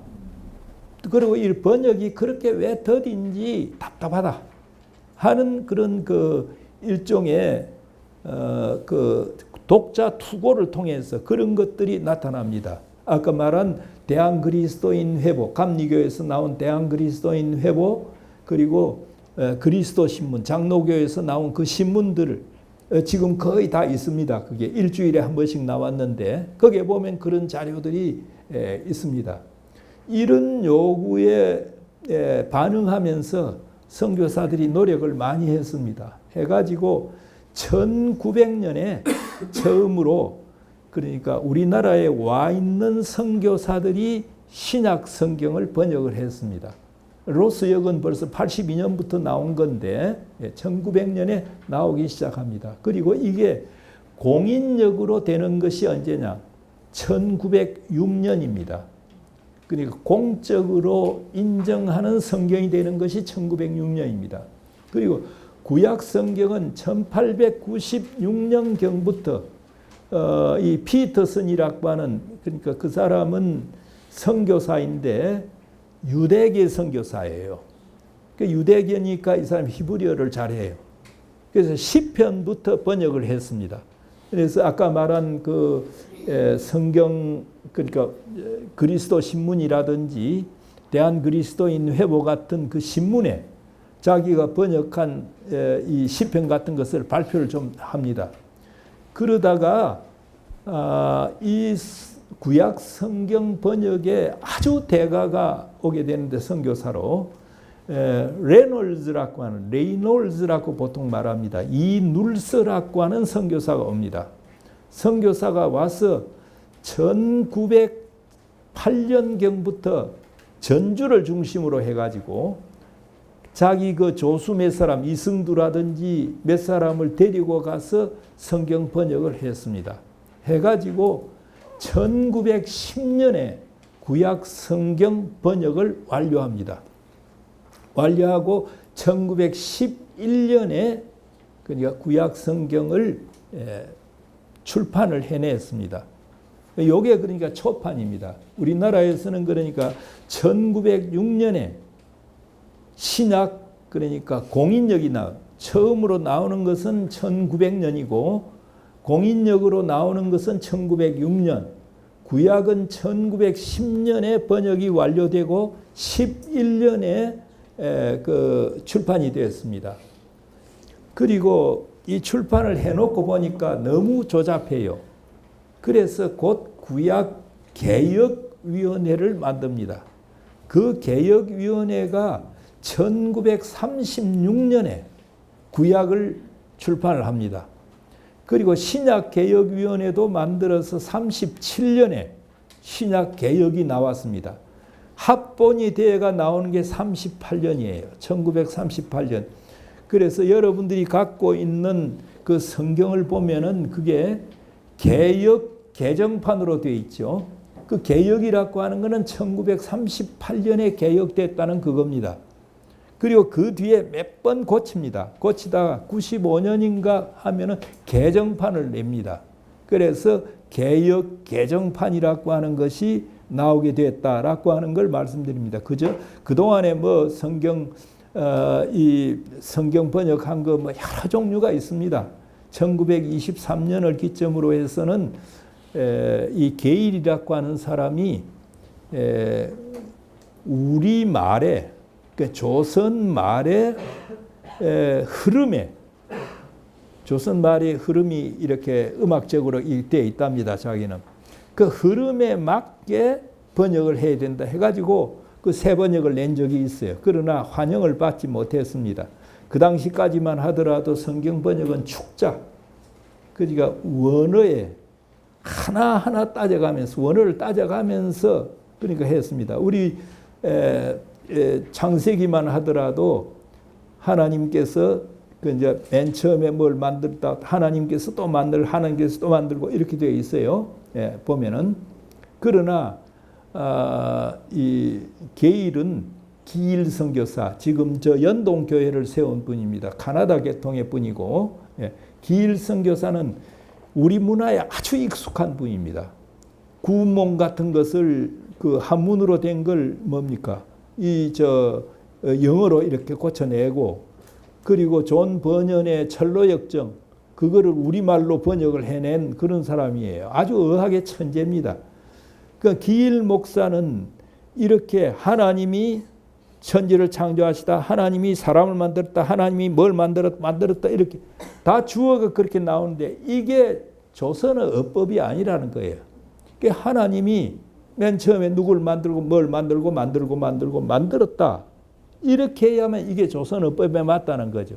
그런 식으로 새 번역을 낸 적이 있습니다. 그러나 당시만 하더라도 성경 번역뿐만 아니라 영감설에도 축자 영감설을 강조하던 한국 분위기에서는 그게 맞질 않아 가지고 그렇게 많이 유포되지는 않았습니다. 그 외에도 성경 여러 가지 있습니다만은 제가 여러분들이 골자로 알아둬야 될 것은 1900년에 신약 성경이 번역이 되고 1906년에 공인역이 되고 1910년에 구약이 번역이 완료되고 11년에 출판이 되고 그리고 36년에 구약이 그러니까 이 개역이 나오고 37년에 신약 개역, 신구약 개역이 같이 나오는 것은 38년이다 하는 것 알아두시고 그게 맞춤법이 근대 맞춤법에 맞추어서 나오는 게 전쟁 중인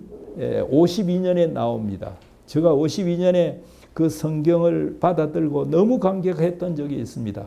그때는 그 크지도 않고 좀 이 사륙판 정도로 해서 나왔는데 그 너무 좋았습니다. 예.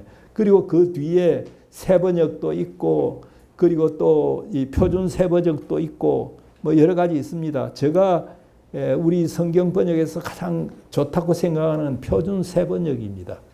그러나 표준 새번역에는 여호와라는 말이 없어요. 주님으로 다 되어 있습니다. 그게 세계 번역의 추세입니다. 다른 데서도 여호와, 야훼 이거 쓰지 않아요. 실제로 신학 공부하신 분들이 너무 많아서 내가 말하기가 좀 히브리어에서 여호와란 말은 자음만 있지 모음이 없어요. 그러니까 이거를 야훼로 읽어야 할지 여호와로 읽어야 할지 또 다른 걸로 읽어야 할지 모릅니다. 하나님은 자기 이름을 가르쳐 주지 않았어요. 모세가 물으니까 뭐래요? 나는 항상 있는 그 존재다라고만 했지 자기 이름 말하지 않았어요. 그런데 한국에서는 딱 박아버렸어요. 여호와 딱 박아버렸어요. 예, 사실 그게 큰 역할도 했습니다. 왜냐하면 일제 신사 참배 때 여호와 하나님 이렇게 해서 이긴 사람들이 그걸 가지고 굉장히 힘을 많이 얻기도 했습니다. 그러나 세계 번역 추세가 그게 아니니까 주님, 주 이렇게 전부 다 번역을 했습니다. 그런데 우리나라 보수 교단 가운데 이제 몇몇 교단들이 반기를 들기 시작했습니다. 이 성경 말씀 가운데 성경에 여호와란 말이 빠지다니 해가지고 뭐 성서공회를 행해서 대가를 하기 시작했습니다. 결국 성서공회가 나중에 손을 들고 말았습니다. 제가 그때 그 와중에 쭉 이리 봤는데요. 저는 그 표준 세번역을 가지고 우리 아이들이 중고등학교 때 가정예배를 볼 적에 그걸 가지고 했습니다. 애들도 이해를 해요. 참 잘 돼 있어요. 제가 보기는. 제가 6.25 때 초등학교 6학년이었는데 저희 거기까지 인민군이 들어왔어요. 그 한 2달 동안 우리 거기를 점령을 하고 있었습니다. 저는 피난을 못 가고 바로 인민군 지하에 있었어요. 있으면서 이제 낮이 되면은 폭격이 너무 동네 우리 집도 불타버렸고요. 동네 그게 심하니까 아침 새벽 되면 이 보리밥 덩어리 거기에다가 소금기 뭐 이래 가지고 해서 산속으로 들어갔습니다. 그 여름이니까 거기에 뭐 개울물 거기에 장난도 치고 그때 집에서 저 앞뒤장이 떨어진 그 성경하고 그 찬송가가 저 가사만 있는 찬송 그런 게 있었어요. 그걸 가져가서 거기에서 찬송을 많이 불렀어요. 뭐 지금도 그 이제 그때 그 외운 찬송가를 지금 다 그냥 부를 때가 많이 있죠. 있는데 그동안에 찬송가가 몇 번 바뀌었죠. 근데 가사를 왜 그렇게 바꾸는지 모르겠어요. 그래서 제가 이거는 내 외우는 찬송이다 하고 예배 볼 적에 하다가 보면은 가사가 틀려요. 옆에 사람하고. 거기에서 제가 깨달았습니다. 목사님들 성경 번역도 이런 것 그렇지 않을까 이런 생각을 좀 해봤습니다. 여기까지는 별로 뭐 그냥 스토리니까 별로 중요한 건 아니고요. 지금부터가 이제 한국교회 부흥과 관련된 얘기를 하려고 합니다. 이 성경이 이제 이렇게 번역이 돼 나왔는데 옛날 같으면은 그 유통 구조도 별로 없고요. 그 다음에 이 성경을 보급 자체를 할 방법이 별로 없어요. 그러니까 교회가 있으면은 교회를 통해서 보급할 수도 있고 또 유통 구조를 이용할 수 있는데 보부상들이 그거 가지고 와서 안 한다 이 말이죠. 그래서 교회 성서공회, 그다음 영국 성서공회가 중심이 되어 있습니다. 성서공회와 선교사들이 합동을 해가지고 이 성경을 보급하는 사람들을 모집해서 훈련시켜서 보냈습니다. 이 사람들을 영어로 콜포처라고 했습니다. 콜포처. 콜은 목이고 포처는 포터. 목에 걸고 물건을 운반한다. 그런 콜포처입니다. 그걸 초기에는 매서인이라고 했습니다. 팔매자에다가 책서자, 매서 또는 매서인이라고 했는데 뒤에 와서 그 말이 조금 이제 이렇게 부드럽게 되는데 권서라 권할 권자에다가 글서자, 권서인 또는 권서라고 했습니다. 이 사람들에게 성경을 이제 보급을 시켰습니다. 주로 이들에 의해서 성경이 많이 보급이 되는데 보급되는 그 통계가 여러분들이 갖고 있을 겁니다, 아마. 거기에 나오죠. 우리나라에는 초기에는 대형 성서공회 BFBS가 하나만 있었는데 1901년부터 19년까지는 ABS, 미국 아메리칸 바이블 소사이어티 요 성서공회도 들어왔습니다.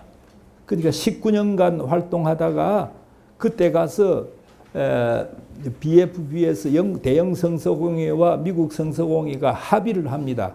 합의를 하고 그러면 한국에서는 대형 성서공회만 활동을 하도록 하고 그다음 아메리칸 바이블 소사이어티는 일본으로 간다든지 이렇게 만들었습니다. 그러니까 거기에 그 통계 자료가 다른 데 보면 이렇게 쭉 나옵니다. 얼마나 보급을 했느냐 하는 것도 나올 겁니다. 아마. 영국 성서공회가 1896년부터 1940년까지 약 44년가이죠. 2062만여 권을 보급했습니다. 여기에는 신구약 합부도 있고 쪽복음도 여기에 들어가 있습니다. 그러니까 매년 얼마를 보급했느냐 하면 45만 8천여 권을 보급을 했습니다.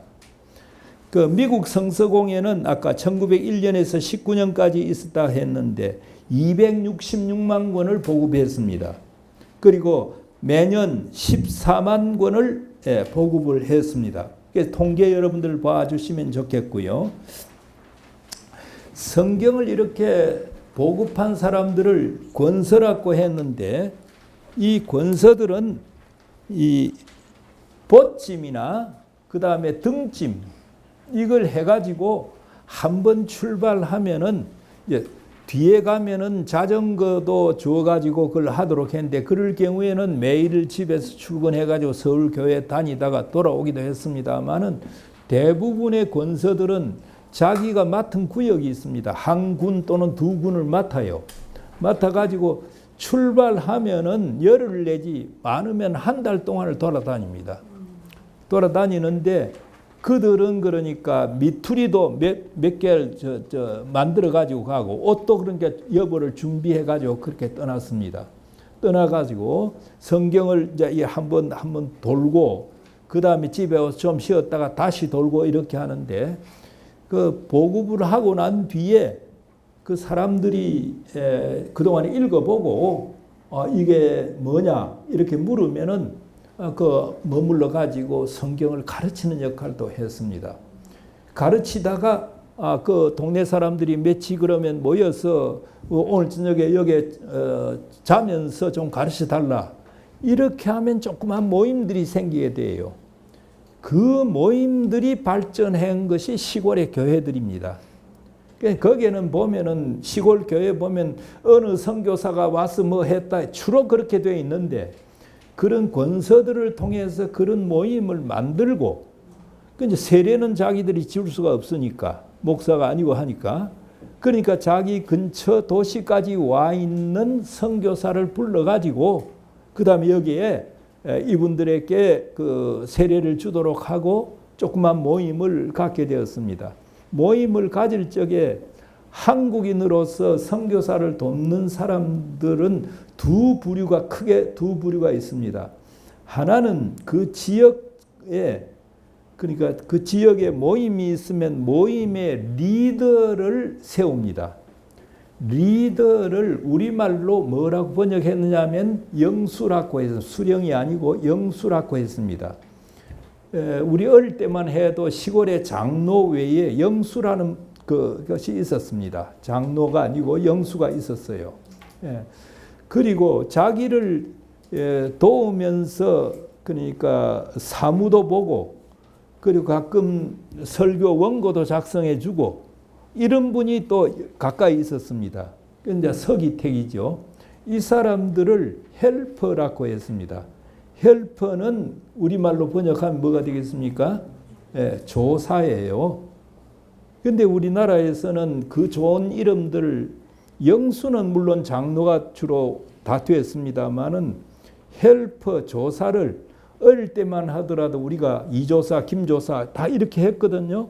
그런데 어느 순간인지 전도사로 전부 다 바뀌어 버렸어요.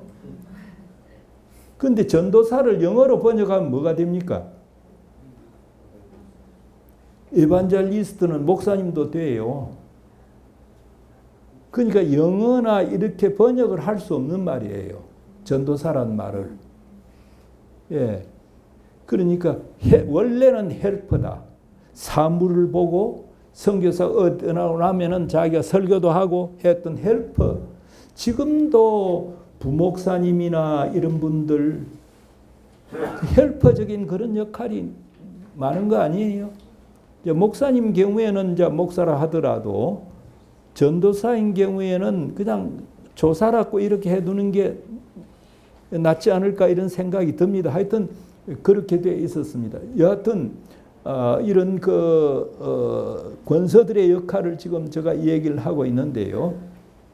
권서들은 선교사들이 가장 돈이 많이 들면서도 선교적 효과를 가장 많이 보는 것이라고 그들이 고백을 하고 있습니다. 권서 사역이야말로 그 다음에 가장 값진 그러니까 이 선교 활동이다. 그 사람들이 주로 뭐 하는 게 성경 배포하는 겁니다. 돌아다니면서. 그리고 성경을 공짜로 주지는 않았습니다. 하다못해 빗자루 하나라도 받고.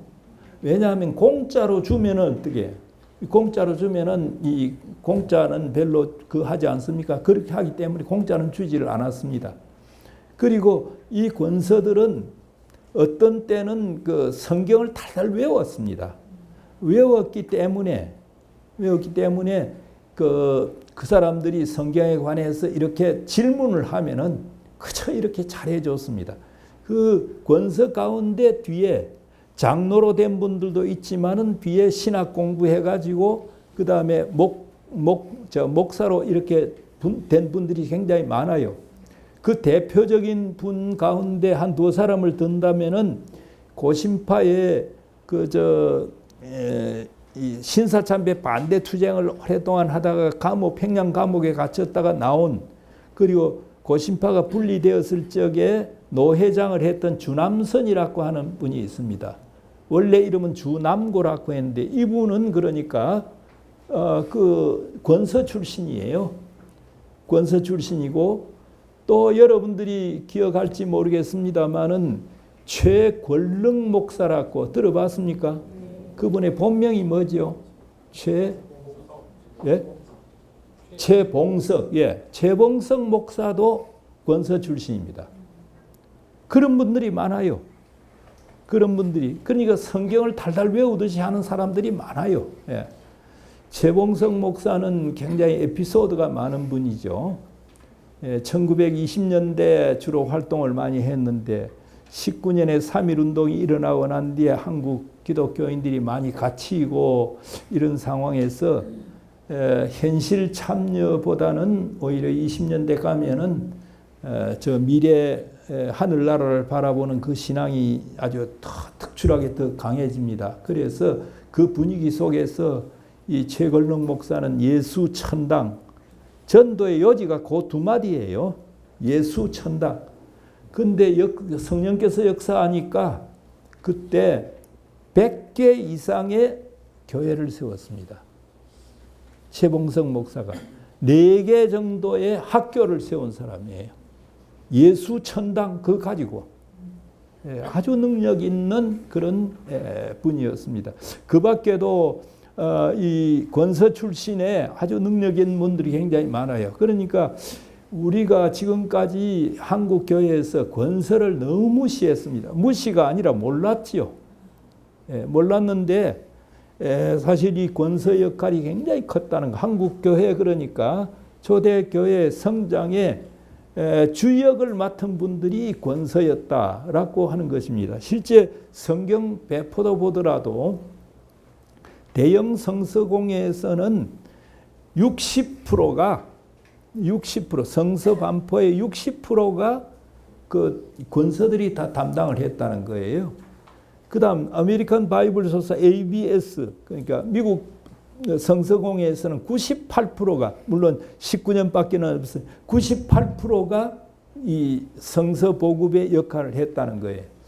그리고 지역에서 이 부흥회를 할 적에 당신들이 어떻게 예수를 믿게 되었습니까? 라고 조사를 해보니까 80%가 권서들로부터 복음을 받았다 하는 얘기를 했습니다. 그러니까 이 권서들의 역할이 그동안에 너무 우리 한국 초대교회사에서 무시되었다라고 하는 말을 할 수 있습니다. 제가 1986년, 7년 요때 자료를 좀 모아가지고 권서에 관한 연구라고 하는 그런 논문을 좀 긴 논문을 우리 200자 원고지 한 450매 정도를 가지고 쓴 적이 있습니다.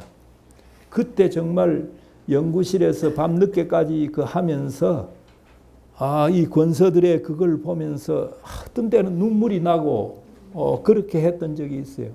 이런 참 우리 한국교회 초석들인데 이분들을 우리가 왜 몰랐던가 하는 거. 그래서 아까 말한 그 성서공예사를 쓸 적에 성서공예에 계신 분들에게 저희가 좀 부탁을 했어요. 권서들의 후예들 좀 찾아달라. 그리고 그분들의 조상들의 업적을 좀 해달라. 그러면 이 성서공예사 쓰는데 좀 참고로 하고 가능하면 저 공예사에 넣어드리겠다 했는데 그때 기독교 신문에 2차례에 걸쳐서 냈습니다마는 4사람밖에는 안 들어왔어요. 그 중에 쓸만한 자료를 주신 분은 한 2번째예요. 그래서 제가 쓰면서 그 인용을 좀 해드렸습니다.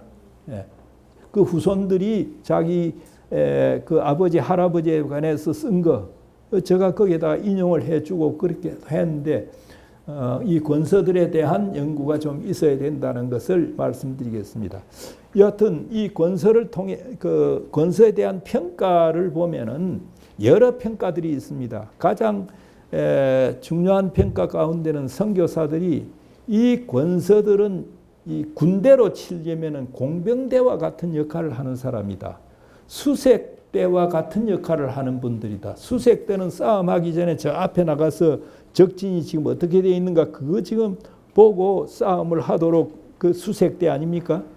공병대는 이 군대가 진출할 적에 앞에 지뢰가 있는지 그 조사해야 되고 길이 없으면 길을 닦아야 되고 또 이 내나 강을 건널 적에는 다리를 만들어줘요. 그 역할을 한 것이 권서다라고 평가를 하고 있습니다. 그래서 선교사들의 권서 사역에 대한 평가가 굉장히 좋다 하는 걸 말씀드리겠습니다. 자, 이렇게 권서를 통해서 보급이 이제 많이 되었습니다. 보급이 되고 나니까 성경자 보급이 많이 됩니다. 보급되고 나니까 여러 가지 결과들이 나타납니다. 우선은 성경을 읽자면은 어떻게 해야 됩니까?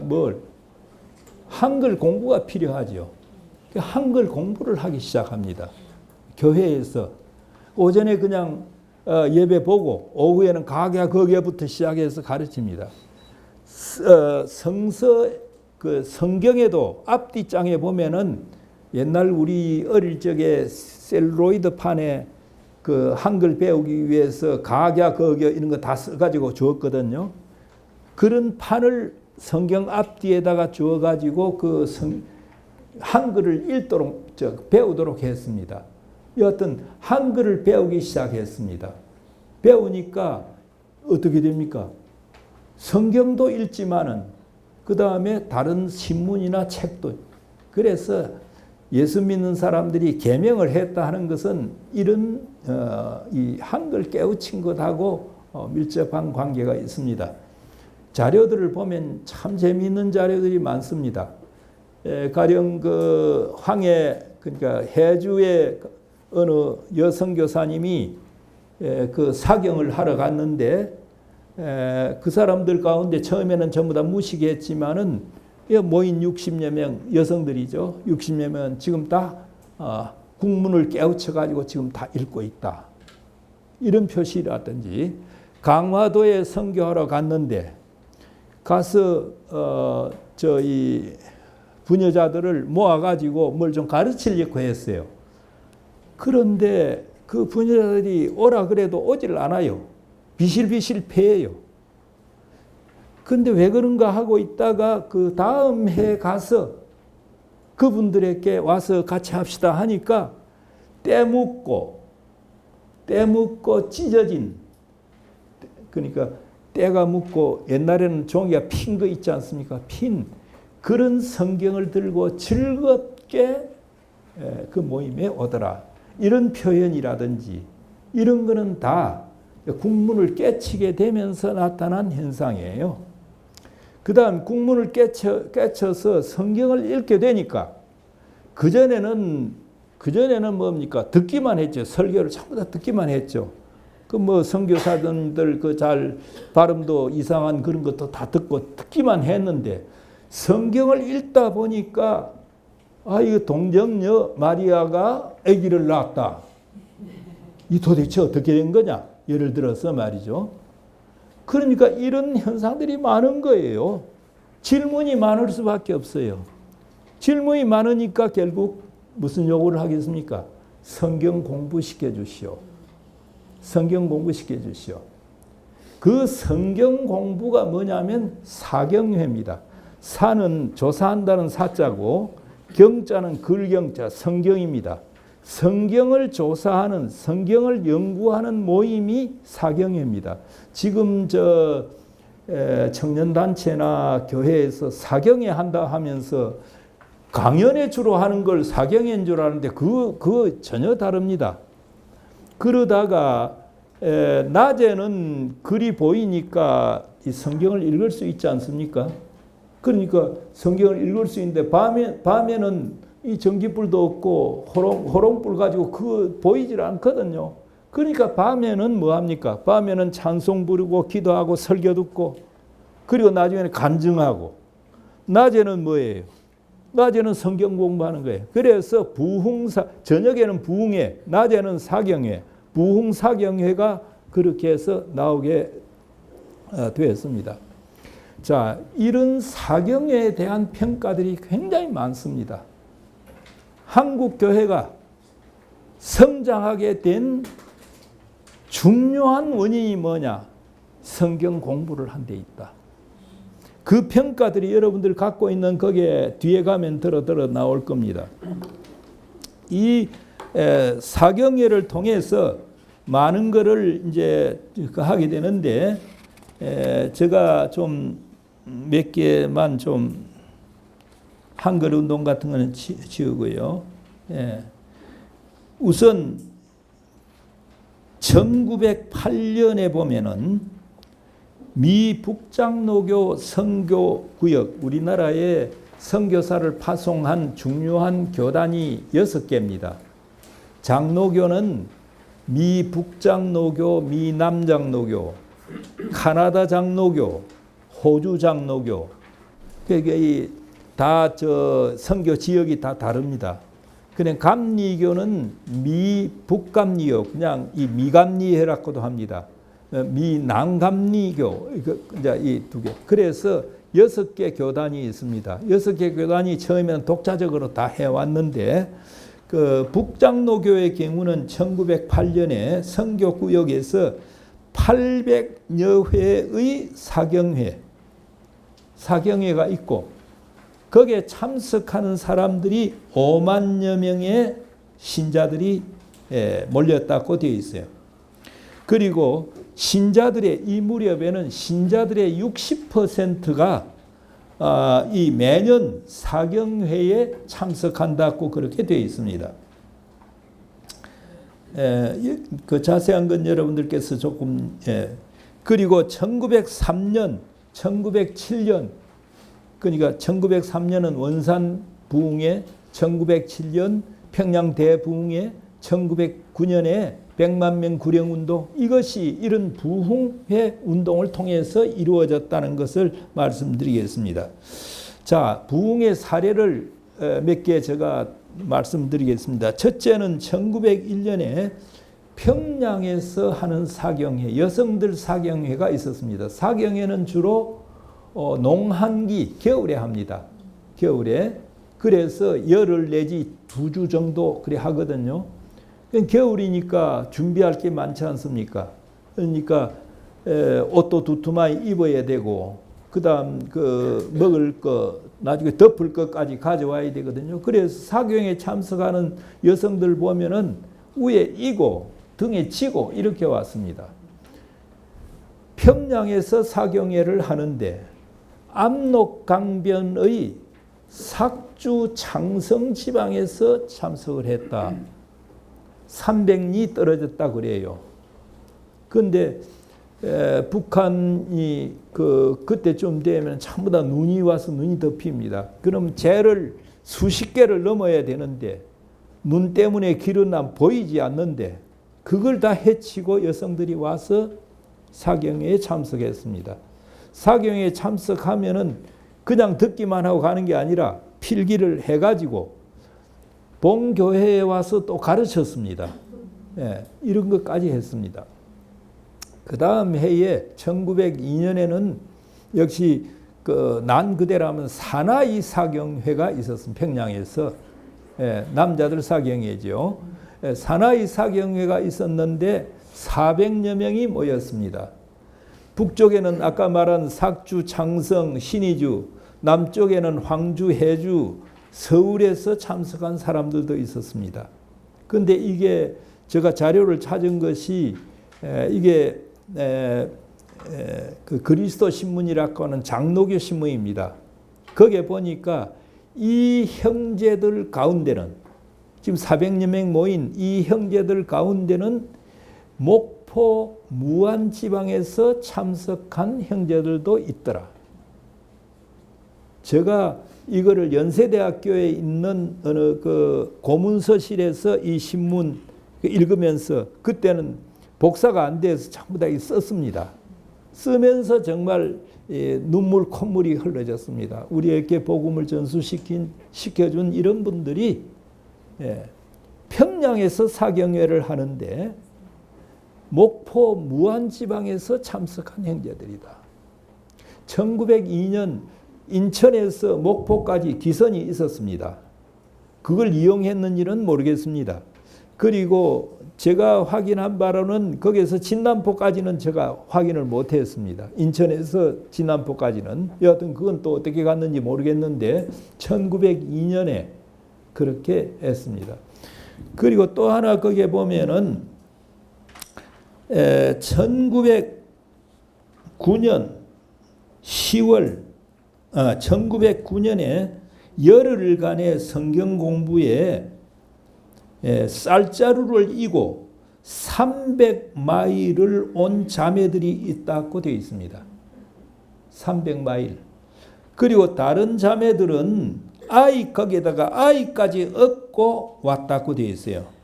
그리고 그들의 손에는 손때 묶고 다른 성경책을 갖고 있었다. 그 밀러라고 하는 사람이 바이블 인 더 월드라고 하는 그 선교 잡지에 이걸 실어놓고 있습니다. 1909년 열흘간의 성경 공부를 위해서 쌀자루를 이고 300마일 같으면 얼마입니까? 지금 서울에서 부산까지가 300마일. 400 그러니까 368, 480km죠. 예. 그래서 저는 이거 읽을 적에 300마일이 아니라 코리안 300리를 얘기하는 거 아닌가. 300리 정도로 저는 그렇게 생각했습니다만은 그 자료에는 300마일로 나와 있습니다. 이제 그들은 아까 말한 대로 어떤 이들은 거기에 애까지 들쳐 입고 왔고 어떤 이들은 거기에 손때 묶고 다른 성경을 많이 읽기 때문에 이렇게 됐다 하는 얘기가. 그래서 사도행전 기자가 초대교회의 성장 발전의 핵심 요인을 오늘 제가 읽을 적에 하나님 말씀의 흥왕이라고 사도행전에 그렇게 되어 있습니다. 이런 기적이 한국에서 초기에 일어난 것 아닌가라는 생각을 해봤습니다. 제가 아까 인용을 못했습니다마는 권서들의 그 행적을 보면서 제가 이사야 52장 7절 말씀 여러분들 한번 같이 읽어주시면 좋겠습니다. 좋은 소식을 전하며 예. 평화를 공부하며 예. 복된 좋은 소식을 가져오며 예. 구원을 공부하며 예. 시온을 향하여 이르기를 내 예. 하나님이 통치하신다 하는 자의 산을 넘는 발이 어찌 그리 아름다운가. 예, 좋은 소식을 전하며 평화를 공포하며 복된 좋은 소식을 가져오며 구원을 공포하며 시온을 향하여 이르기를 내 하나님이 통치하신다 하는 자의 산을 넘는 발이 어찌 그리 아름다운고. 제가 읽으면서 이 권서들의 모습이 바로 이 모습 아닌가 하는 생각을 하게 되었습니다. 자, 이렇게 부흥의 권서 얘기했습니다. 마지막으로 이런 부흥회 성경 공부지요. 사경회.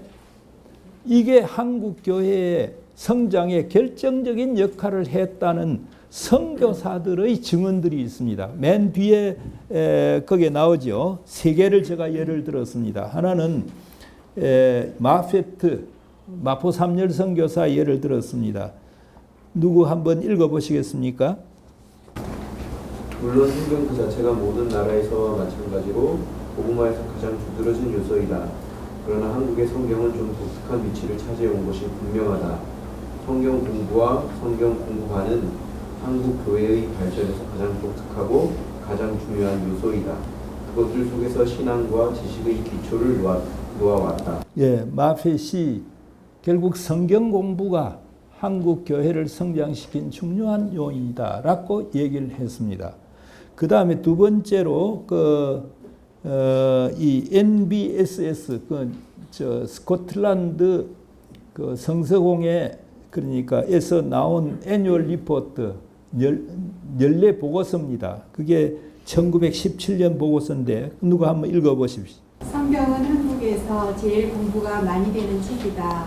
교회 생활의 매우 뚜렷한 특징은 성경 공부에 있다. 성경 공부반은 겨울에 열흘에서 2주일 동안 중심지에서 열린다. 겨울마다 특히 12만 5천 명의 사람들이 성경 공부에 참여하기 위해 모이는 것으로 추정된다. 그 목적은 단지 개인적인 유익을 위해서가 아니고 배운 것을 출신 교회에 전달해 주기 위한 것이다. 예, 여기에 12만 5천 명이라고 했는데 3.1운동 때 우리나라 세례 교인 수가 약 21만 아까 6개 교단 있지요. 미 북장로교, 남장로교, 가라다 장로교, 호주 장로교, 그다음에 감리교는 미 북감리회, 남감리회. 그 통계가 세례 교인 수가 한 21만 명이 되었습니다. 그러면 해마다 그보다 27년 지금 2017년 통계니까 그보다는 좀 적었을 때일 겁니다. 이때 12만 5천 명이 매번 이 사경회에 참석하고 있다는 그런 보고입니다. 끝으로 하나 더 있네요. 누구 한번 읽어보십시오. 한국 교회에 주목할 만한 성장과 국자는 성경은 체계적으로 가르친 때문이라는 것이 충분히 관찰한 사람들의 확신이다.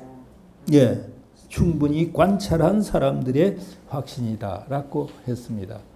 여기서 사도행전에서 얘기한 바와 같이 교회 한국 교회의 흥왕 이것도 사도행전과 같이 하나님 말씀의 흥왕에서 찾아야 된다 하는 것이 이렇게 제가 정리를 해보니까 이런 게 나왔다 하는 것을 말씀을 드렸습니다. 오늘날 한국 교회의 바른 성장도 역시 여기서 찾아야 될 것이 아닌가 이렇게 생각하는 그런 뜻을 가지고 이런 강의를 하게 되었습니다. 모두들 그 한국 교회가 지금 참 어렵다고 그러는데 이 말씀을 제대로 가르치고 그 다음에 말씀을 제대로 배우고 그 다음에 그걸 실천하는 그런 데서 새로운 참 전기를 마련할 수 있지 않을까 그렇게 생각합니다. 오늘 강의 여기서 마치겠습니다.